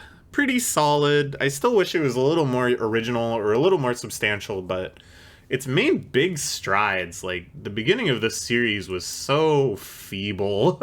So much just obviously an excuse for fan service. And now they're actually, like, building out somewhat of a world, some ideas, some characters, a sense of adventure. Very curious to see where it goes from here, though. I think it's doing, like, okay in the table of contents, but not great. And I have seen it in last place a few times. So it wouldn't surprise me if this is gonna only make it like 30 chapters or so. But they already set up a whole league of villains, a whole league of like 7 holy good guy knights. They've set up a whole potential relationship with him and his friend that they kind of forgot about for quite a while. There's like a whole ranking system that they have you, trying to anticipate him leveling up and progressing through all these tiers of adventure. They were very, very ambitious with this like world building setup, even though again it's not really very creative and it's kind of just the same stuff we see in every isekai and sesekai. So how the hell are they gonna switch gears and do a speedrun finale in like 9 chapters? That feels like they've really set themselves up for kind of a train wreck ending. If that ends up being the case, who knows? Maybe it's doing better than I think, and it'll last another 50 chapters or something. Who knows? We will find out. Okay, next, I'm going to talk about the Ultimate Exorcist Kiyoshi. Really, really, really good stuff this month. Really enjoying this series. It's starting to get released physically in English, which is super, super exciting. I saw the first volume in a bookstore a bit ago. I think I do want to collect it at some point. Just the more I read, the more not only do I enjoy the series, but the more I feel like I want to be like a fan of it. I want to support it. Just because I think so many people are not giving it a chance. It just sounds so generic. So we had the big finale of a pretty big arc. One of the more substantial arcs they've had. I think the most substantial arcs they've had, actually. They even do a fun meta joke where when he gets back to the world of the living, they say, even though it's been a week, it feels like 8 months or 4 volumes of manga or something like that, referring to the length of the actual arc in real life. Very, very fun. They do a bit more of the school life stuff, which at the beginning they kind of tried to set this up as that it's like a parallel battle shonen, but also his battle to become a normal student and have normal experiences. They kind of forgot about that for a while, so I like to see that introduced in just like a small dose. Very fun. Then they decide that he is going to be a cross paladin after all. I thought, that seemed kind of anticlimactic in a way, but at the same time, looking at the actual internal logic of the lore of the series, there's no way they wouldn't make him a cross paladin, so it makes sense. So then they go to this big association of exorcists headquarters. Bunch of characters get introduced. They're all awesome. I really think he has studied well from Oda Sensei in terms of just like setting up very exciting, very powerful characters and showing like strong personalities, very entertaining personalities. I was complaining a bit too that like they were trying to make all the characters a little too like sexy, I guess, a little too like cool. And they needed more absurd, freakish, real cryptid creatures. Some of the characters introduced here really fit the bill on that, so that made me happy too.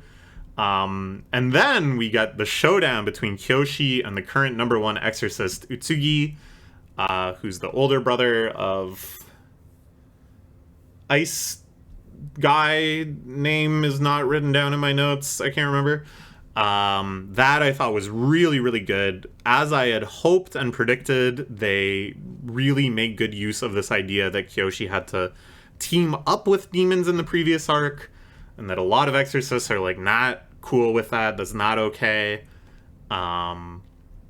There's like a really great sense of ambiguity in the power scaling. Everybody says that Kiyoshi is like the best exorcist that's ever lived, but then this guy is actually like the #1 ranked most accomplished guy. So there's a good ambiguity there, not only in who is more powerful, but where this is actually going to go. Obviously, they're not going to like fight to the death. How this is going to set up into the next arc is very intriguing as well. And then I just think too that they've struck a good balance where they're not shy about showing you like the extents of the systems of power they've already shown.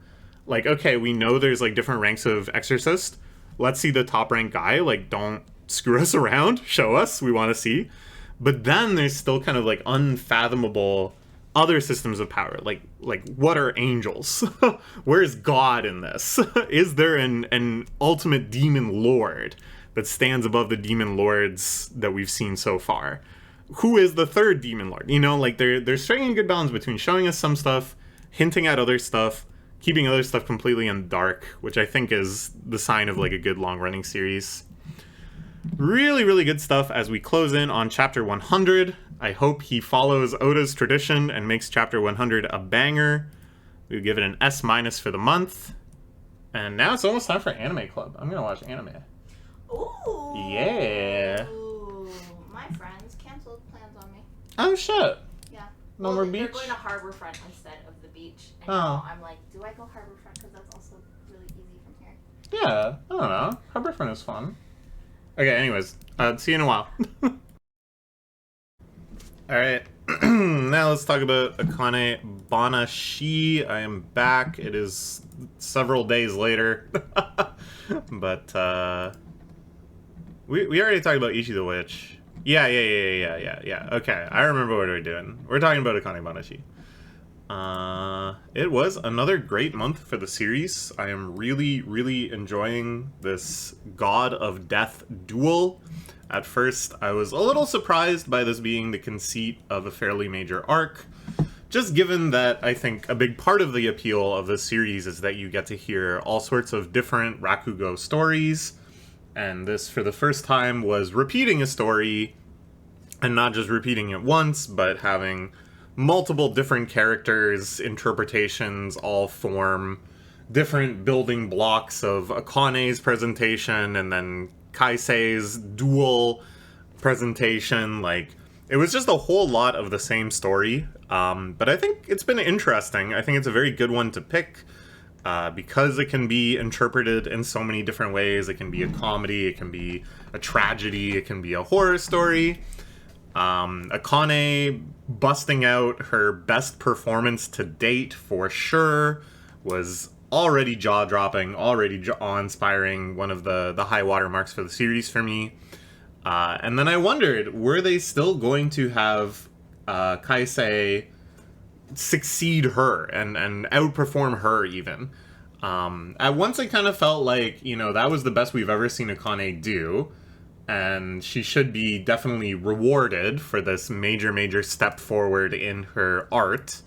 And certainly, you know, this is really making a name for herself and creating kind of a legend around her. And I'm sure this will go down as one of her historic performances when she becomes an Okanban and stuff. But it does kind of feel like it's about time for her to get humbled. And I think it would be awfully rude to Kaisei's character to kind of have him just lose in their first proper showdown so definitively. So I was like, okay, I still kind of think that even though Akane did all of that, he's going to do even more.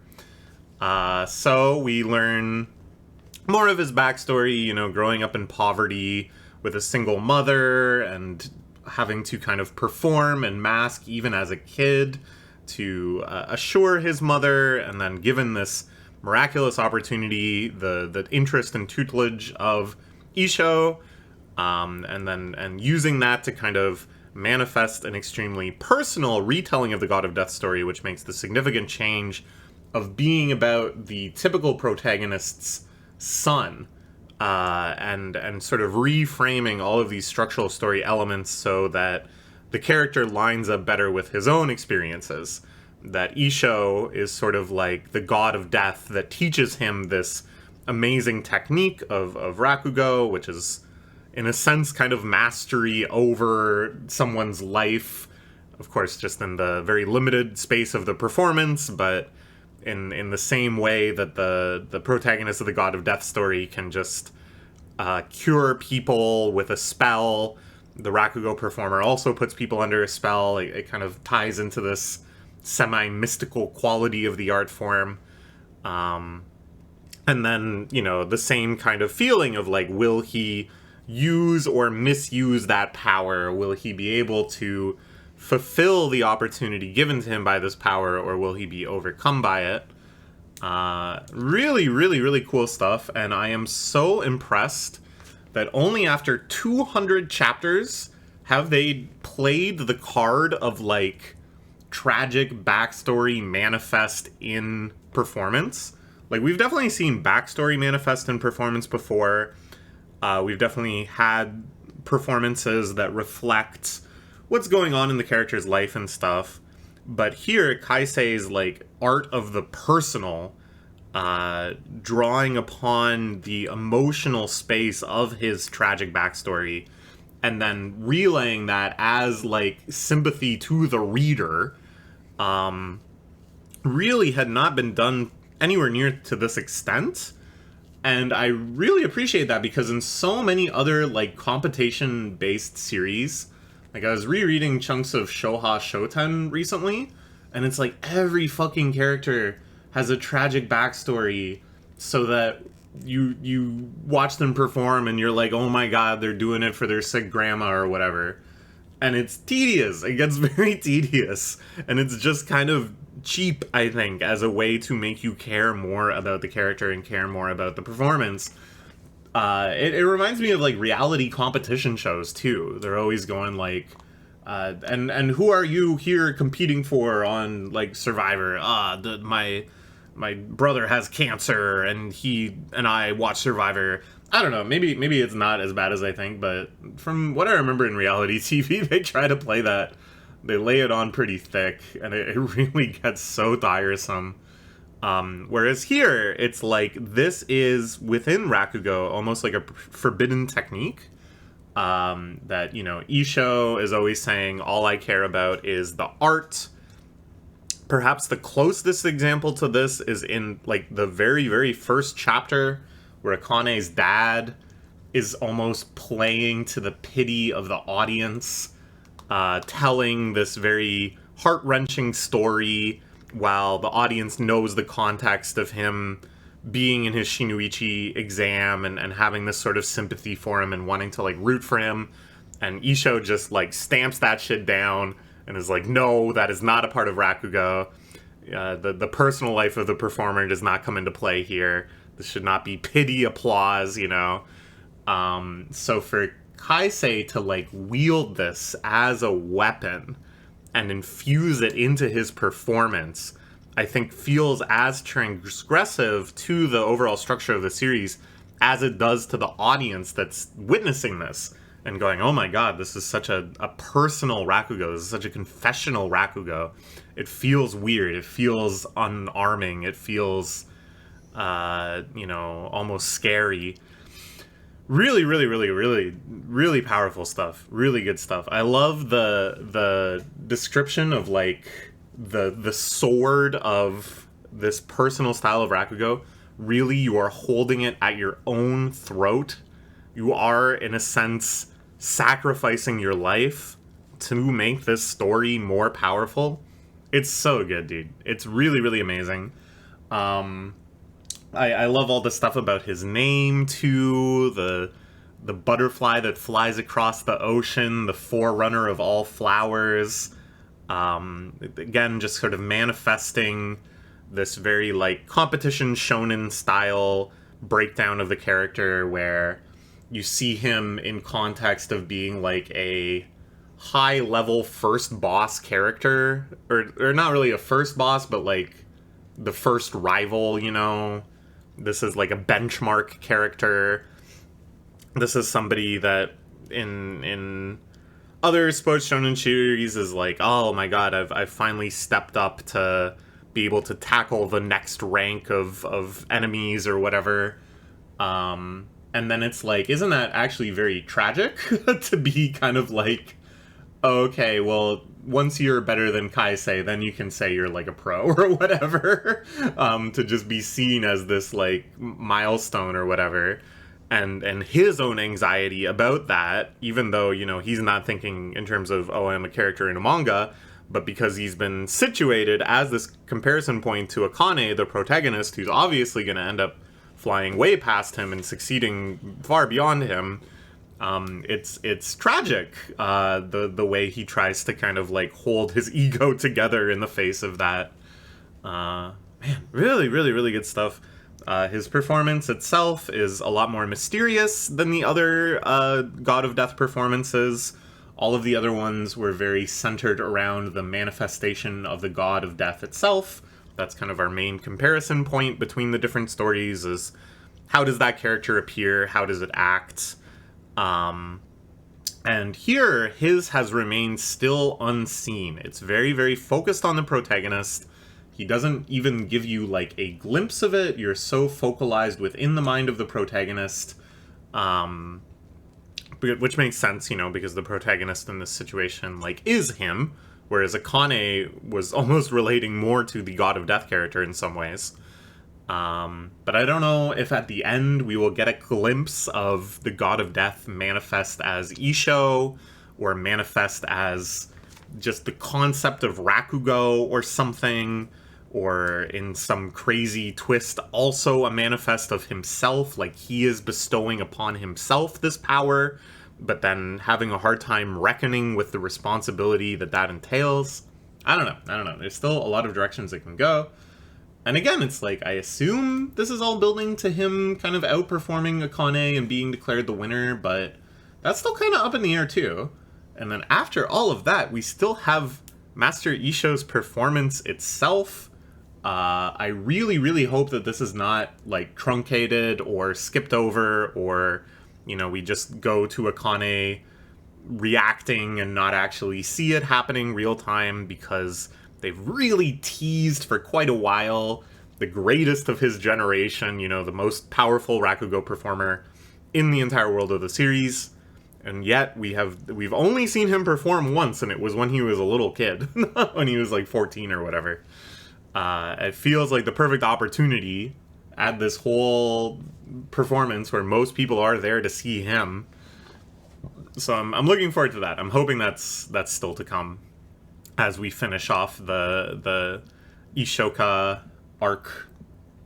And after that, Akane will have mastered the God of Death, which is just one of 3 stories she needs to master in order to properly confront Shigama's art. We still got a long way to go. I love this series so much. Another great month. You have any thoughts? You read Akane? Yeah, it's good. It's good. You heard it from Cole as well. It's good. I'm going to give it an S+ for the month. Next, we're going to talk about Roboco. Had some fun chapters this month, as always. A World Cup chapter, you know, kind of obligatory. Big, you know, major social phenomenon in Japan, I'm sure. This time they do the Knee World Cup. I love any time they do these sorts of, like, sports parodies with all sorts of confusing rules and punishments and rewards shtick, where it just keeps escalating in bizarreness and complexity. I really enjoy their reference to the staff enjoyed this as a snack later phenomenon. Wherever food is ever shown in Japanese TV, they put the disclaimer text that the staff ate it later, so that you don't get worried that they threw it out. And then the ending joke where she just murders Gorilla for no reason was fantastic as well. Then a chapter where they're all trying to build a secret base, and they each take turns trying to improve it, and it goes way off the rails. I really enjoyed. I like, even though it does get really, really crazy, it still maintains a sense of, like, comfiness and fun that, you know, hopefully kids in Japan still want to emulate, you know, trying to do their own secret bases, reading manga in there. Seems fun, yeah, I don't know. It's a concept that I really only know through, like, the Japanese phenomenon and Pokemon and 20th Century Boys and all these different series and mechanics around secret bases, but it's very charming, right? It's very fun. I guess it's sort of like a treehouse, but the idea that you're just kind of setting it up wherever, I think is cool. Then there's one where Roboco is in a cooking class.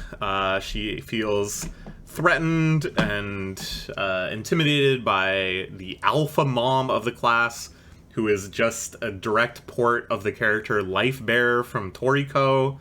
I thought that was very fun. That was very amusing. I liked the Lifebringer arc in Toriko a lot, so that was a nice little callback. But yet again, this is a series for, like, Japanese 12-year-olds. Toriko finished publication in, what, like, 2008? A lot of the kids reading Roboco were not even alive when Toriko was running in Jump. I guess they go ask their dads and say, what the hell is this? He goes, oh, it's Toriko. Oh, really? What's the mangaka been up to lately?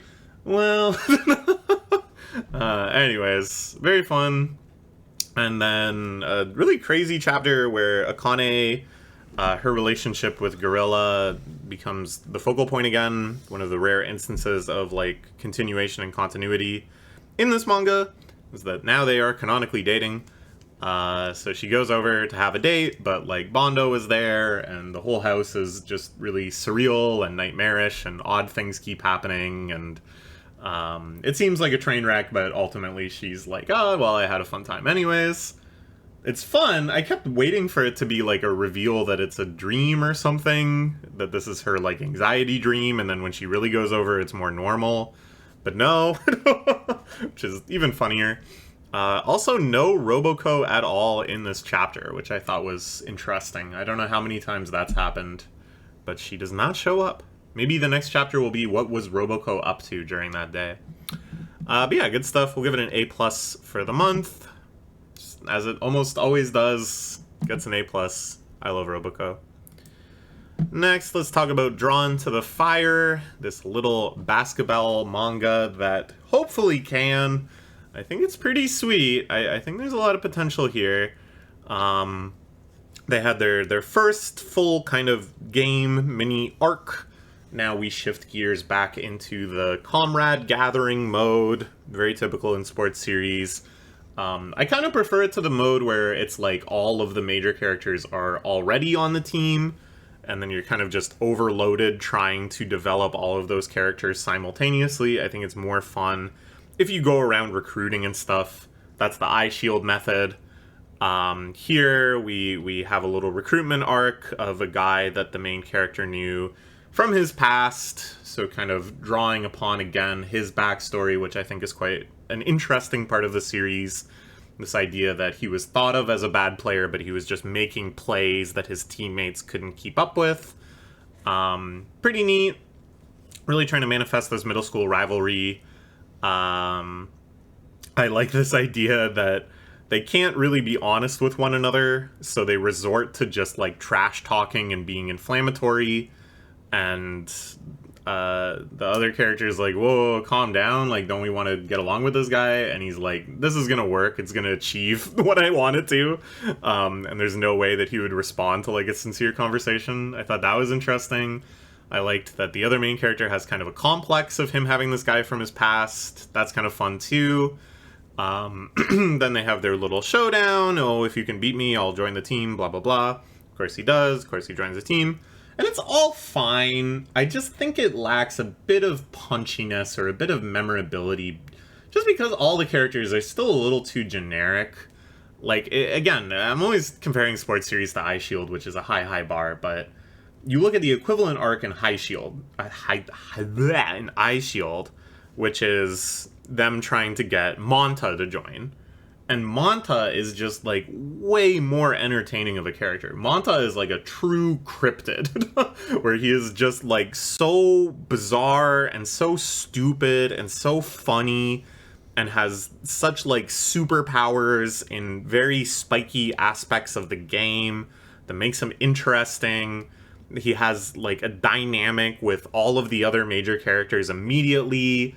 You know, he is a crush on Memori right away. He has this kind of buds bros rivalry with Senna right away. It has shtick right from the jump, where his actual relationship with Senna and, like, the justification and setup for him appearing in the story is really, really secondary. It's just that his character is so entertaining, you don't care. You don't care why he's there or why he showed up. It's just all good. Here they focus so much on, like, okay, like, why do they have this rivalry? What do they need to resolve? What is it going to take for him to have this little character arc and join the team? And that stuff is good. But again, I think it's secondary to just having an entertaining character. And I can't really tell you anything about this character besides that he's like stubborn, I guess. But he's not even like comically stubborn. He's just realistically stubborn given the past they have. At any rate, then we get back into like practice. We have a little practice chapter. That's fun. Trying to get the team more cohesive, trying to figure out this playmaking strategy.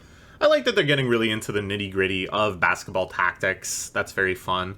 They teach you what the pick and roll is, and I never understood what the pick and roll is. It shows up in the lyrics to a great song, Basketball by Curtis Blow. He goes, I love the pick and roll, I love the give and go. Still don't know what the give and go is. Gonna have to keep reading the manga to learn. But I learned what the pick and roll is. But yeah, so I think that's a good approach. And then basically it's like, we just need all of this stuff to come together in the first big game arc. The first game where they're going to spend like 4+ chapters on the one game. That's the make or break point. I think they got a lot of good ingredients. They just need to execute at that level. We'll give it an A for the month. Good stuff. Next, we're going to talk about Shinobi Undercover. I was kind of wincing because this series, I think, works best in like the big action-based arc. The previous arc I thought was fantastic, maybe the best arc they've done yet. Raiding the ninja household, big ninja battle, lots of good guys, lots of bad guys, lots of powers, lots of complications. Great. Then they're like, okay, now it's time for the school rom-com stuff. And I was just like, crap. This is nowhere near as good. This is often very kind of embarrassing. It makes the premise of the series feel very strained. But here they actually came up with a way, I think, to marry the two concepts in a way that's a lot more sensible, is inherently very funny, and doesn't really encourage you to take it too seriously, which I like. I think before I just had an issue with how melodramatic it would get at times and how much you were expected to care about like Yotaka's loneliness or whatever. Whereas here, it's like they gave him a reason to have to do all the things he's most afraid of, which is... so he meets with all the heads of the great ninja families.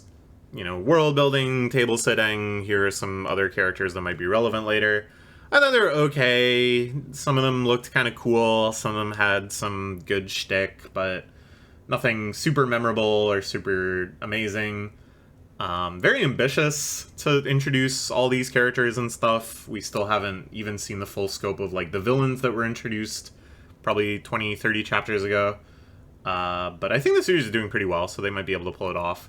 Then a very fun chapter where Yotaka is basically trying to debate that they were acting in the right and that the Uzen family should be dissolved and blah, blah, blah, blah, blah. He goes into this like Phoenix Wright mode. It's a good little parody. Basically trying to channel all of his prodigy ninja powers into the area of like logic, which is very funny, and then he like immediately burns out. It's good shtick. And then the ultimate conclusion that he can represent the Uzen household and become a new head of a great ninja family if and only if he ends up betrothed to Aoi. And then, you know, obviously we know he has this crush on Aoi, and that's what I mean, that it brings that back into the spotlight, but has this now completely external reason for all the other characters to be trying to make that succeed. A total 180 of when it was like his secret shameful crush that he thought would conflict with his work. Now every force behind his work is trying to make that happen. Sure, funny.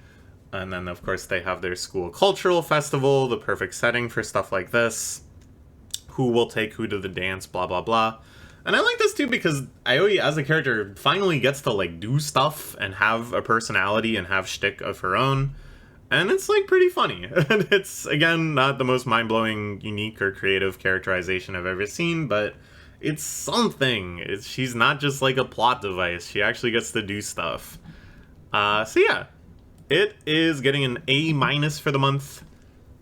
Still holding out strong. In the past, this series has had some real slumps, some long digressions into stuff I did not find interesting, but here they've managed to pivot out of an arc that I thought was really good into another arc that might actually still be good. Okay, next. Blue Box! Which is indeed coming to an end. They confirmed that we're probably only 2 chapters away from the conclusion. Crazy. This is the 4th longest running series in Jump right now. It just blows my mind. Witch Watch probably ending. We'll see, but maybe. Sakamoto Days definitely ending. And now Blue Box definitely ending. It's crazy. We see the finals of the prefectural tournament. He wins. He's able to beat Haru for the first time. Really good, intense badminton action. But I started to suspect, aren't you guys, like, leaving it all on the court right now? Both the characters and just the writing.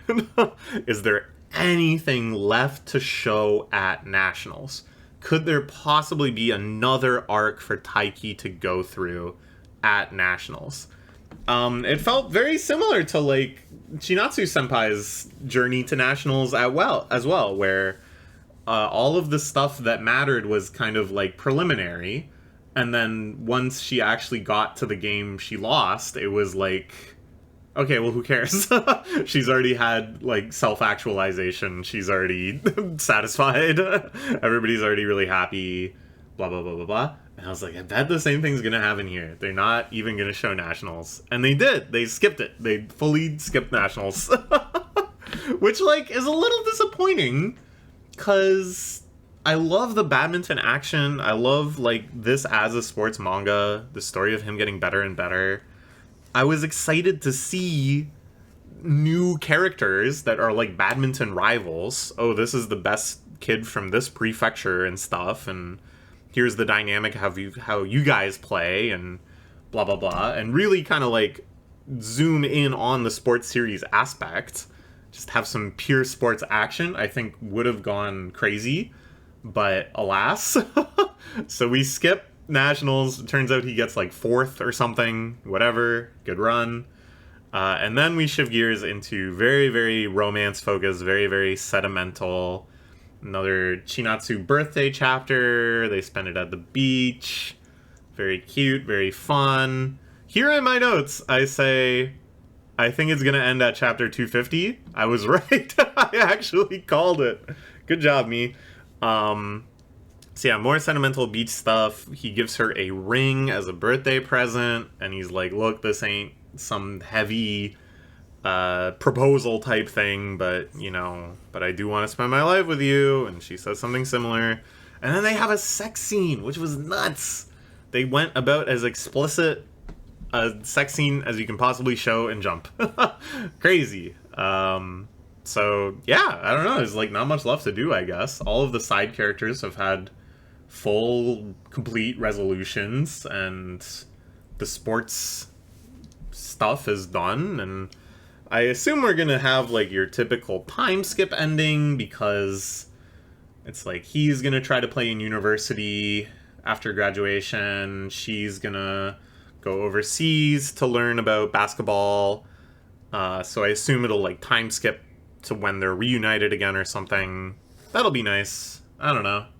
I don't expect a crazy mind-blowing ending, but a nice ending that takes advantage of all this built-up goodwill and sentimentality. So yeah, we will give it an S for the month, and next month will be the last. Crazy, crazy, crazy, crazy. Okay. Next, we will talk about Roku's House of Oddities. Still enjoying this one quite a bit. I think they've found a good scope for the series where they're not biting off more than they can chew with, like, chapter concepts and trying to cram in all, like, 7 main characters or 15 main and side characters. I think they're doing a good job now of, like, having expanded the world of the series, knowing what to sample and what to put into play with each chapter, which is, like, kind of like a sitcom writing skill, I think, that sometimes takes gag comedies in manga a long time to figure out. So that's good. There's a chapter that focuses on the dog. The dog is a fun character. I love the running joke that he just explains why the dog is 9 foot tall by saying, oh, it's a foreign breed. And people going, wow, foreign dogs are huge. Good poop joke. Dog takes a huge shit. That's fun. Pretty insubstantial, but whatever. Then one that focuses on the doll girl. There's kind of a mystery here where she talks about her experience when she became this curse of being left in a closet for 100 years and suffering from the monotony and the boredom and just losing entire sense of ego or whatever. And Roku is like, this was some deviant person torturing you. But I think the obvious twist is going to be you find out that she was just a normal doll and this was just putting a toy away and then not taking it out again, which I think will be interesting. But yeah, again, her character not super substantial, just kind of a few gags, a few little emotional beats. Sure. Then a chapter focusing on Sachiko, who is kind of the most developed character, I would say, the one that's had the most of an arc so far. And here they have a really good time where they've discovered that she is a school-related curse, that her appearance and personality and everything changes significantly depending on if she's at home or at school. So I'm sure it's some sort of like bullying origin story or something, I don't know. But they decide to investigate other school-related curses. So they go through the litany of all the classic Japanese school mysteries and stuff. Very, very fun. I like the escalation throughout this chapter, but I was very disappointed that it ends with her just like mind wiping all of the other students so that they don't remember all the bizarre things that ended up happening. I don't think that's good. I need like cross-chapter escalation. I need the entire world of the series to start coming apart of the seams based on jokes that you think will just be for one chapter. That is something that Gravity Boys did really, really well. This is the same mangaka, so I'm like, you know how to do it. You know how to lean into that stuff. So I was a little surprised that they didn't try to go for something like that there. Then we finally meet the occult club that he was beefing with. We met his science club comrades a while ago. Now he's with the occult club. It's funny that now he is taking the occult way more seriously than them. They just still want to fart around and investigate curses. He's like, this shit is real, you're gonna get in trouble. It looked like they were almost like setting up a little arc where they investigate this like dangerous curse. But it gets resolved like super quickly. But I like this kind of idea that even though the main focus is on like the 5 curses that live with him, there are just in this world like many other supernatural events and curses and horror type things that, you know, could get an arc, could get a chapter, could introduce new characters, could ultimately allow it to expand genres a little bit and have a little bit of action, a little bit of horror. Good stuff. Yeah, we will give it an A- for the month. I think it's nicely expanding outwards. Okay, finally, I left this for the last. Let's talk about Hunter x Hunter. It's back. I was honestly dreading the return of Hunter x Hunter. On a very practical level, reading one chapter of this takes as long as reading the rest of the magazine combined. So it really kind of fucks up my Sundays. And man, I don't know. Like, look, I'm not trying to be a hater. I'm really not. There's other parts of this manga I love. There's other parts of this manga that if I was reviewing them in this series would get like S+. Might even break into the P ranks. It's good shit. Togashi is a great mangaka. I've been rereading Yu Yu Hakusho as sort of like a counterpoint to this. As a way to really try to instill goodwill around Togashi into my mind and allow me to approach this as open-minded as possible. And Yu Yu Hakusho is brilliant, man. The first, like, 2 volumes especially, I think is just some of the best stuff that's ever run in Jump. Then it switches gears, becomes an action battle manga against demons and stuff. Very jarring, even rereading it now for like... As a kid, I reread this series a ton. This is the first time in many, many years. It was still really jarring, but it's still great. It's still really fantastic. Great fights, great characterization, great moments of humor and comedy, and just such a mastery of manga as an art form. The amount of character and humor and charm that comes out of the depiction of the characters, even just in conversation. And I think that is where reading New Hunter x Hunter feels like the most tragic, of like he has lost his fastball, is that a kind of an exposition-based conversation in early Hunter x Hunter or in Yu Yu Hakusho would be so entertaining because it would be on so many layers simultaneously of conveying information, trying to emphasize how this is impacting the plot line and what this is teasing and stuff and foreshadowing things, but then also just like delving into the characters more, showing you funny faces, showing you funny diagrams, like, and here the whole chapter is conversations. Every fucking panel is a paragraph of somebody saying some shit to somebody else or just thinking it. And what is being conveyed? Nothing but the actual textual information. And what is that? It is all bullshit. Shit that I cannot bring myself to care about. It's so far removed from anything that would ever have any sort of emotional impact on me. Even if I was somehow so bought into this that I was like, I love Prince Wobble. I will ride or die for Prince Wobble. He is my fucking goat. I love that little baby. Don't let me see that baby die. Okay? Which is, I think, basically the strongest emotional reaction you could possibly have to this arc. Everything every character is saying is still like 18 steps away, abstracted from that.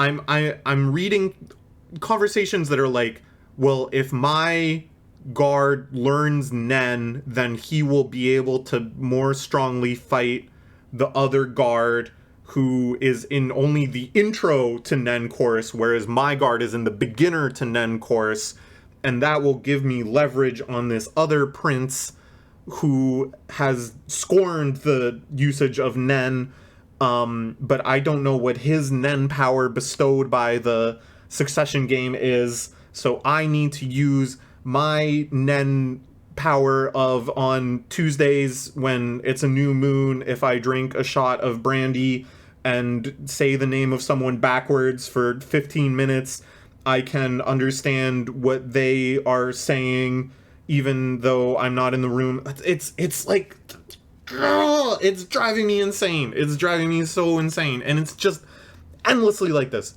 Endlessly like this. I think if this was 5 chapters, if this was 50 chapters, I would be like, this is kind of crazy. What a strange diversion from the series. What a strange idea that Togashi had to completely throw away every other part of the manga and just have this like weird negotiation battle between a bunch of new characters. The novelty of that, the experimentality of that would be kind of interesting. But instead, it's been 15 fucking years of this. And I'm losing it. It's never ending. We're gonna get through this batch of chapters. It's gonna go back on hiatus for God knows how long. And realistically, nothing will have changed. They'll still be on the boat. They'll still be just talking about, I don't know what. Like, I just don't get it. Am I too stupid? Am I just too much of a brainlet? Because other people are super into this. There's people in the manga server I'm in that are just like, whoa, that chapter was crazy. And it's like, what? What part was crazy? What part was crazy? Oh! Somebody linked a video and they were like, Yeah, I was getting a little lost. So before it came back from hiatus, I watched this video to like refresh myself on what was going on. The video was 8 hours long. Like, what? Even if...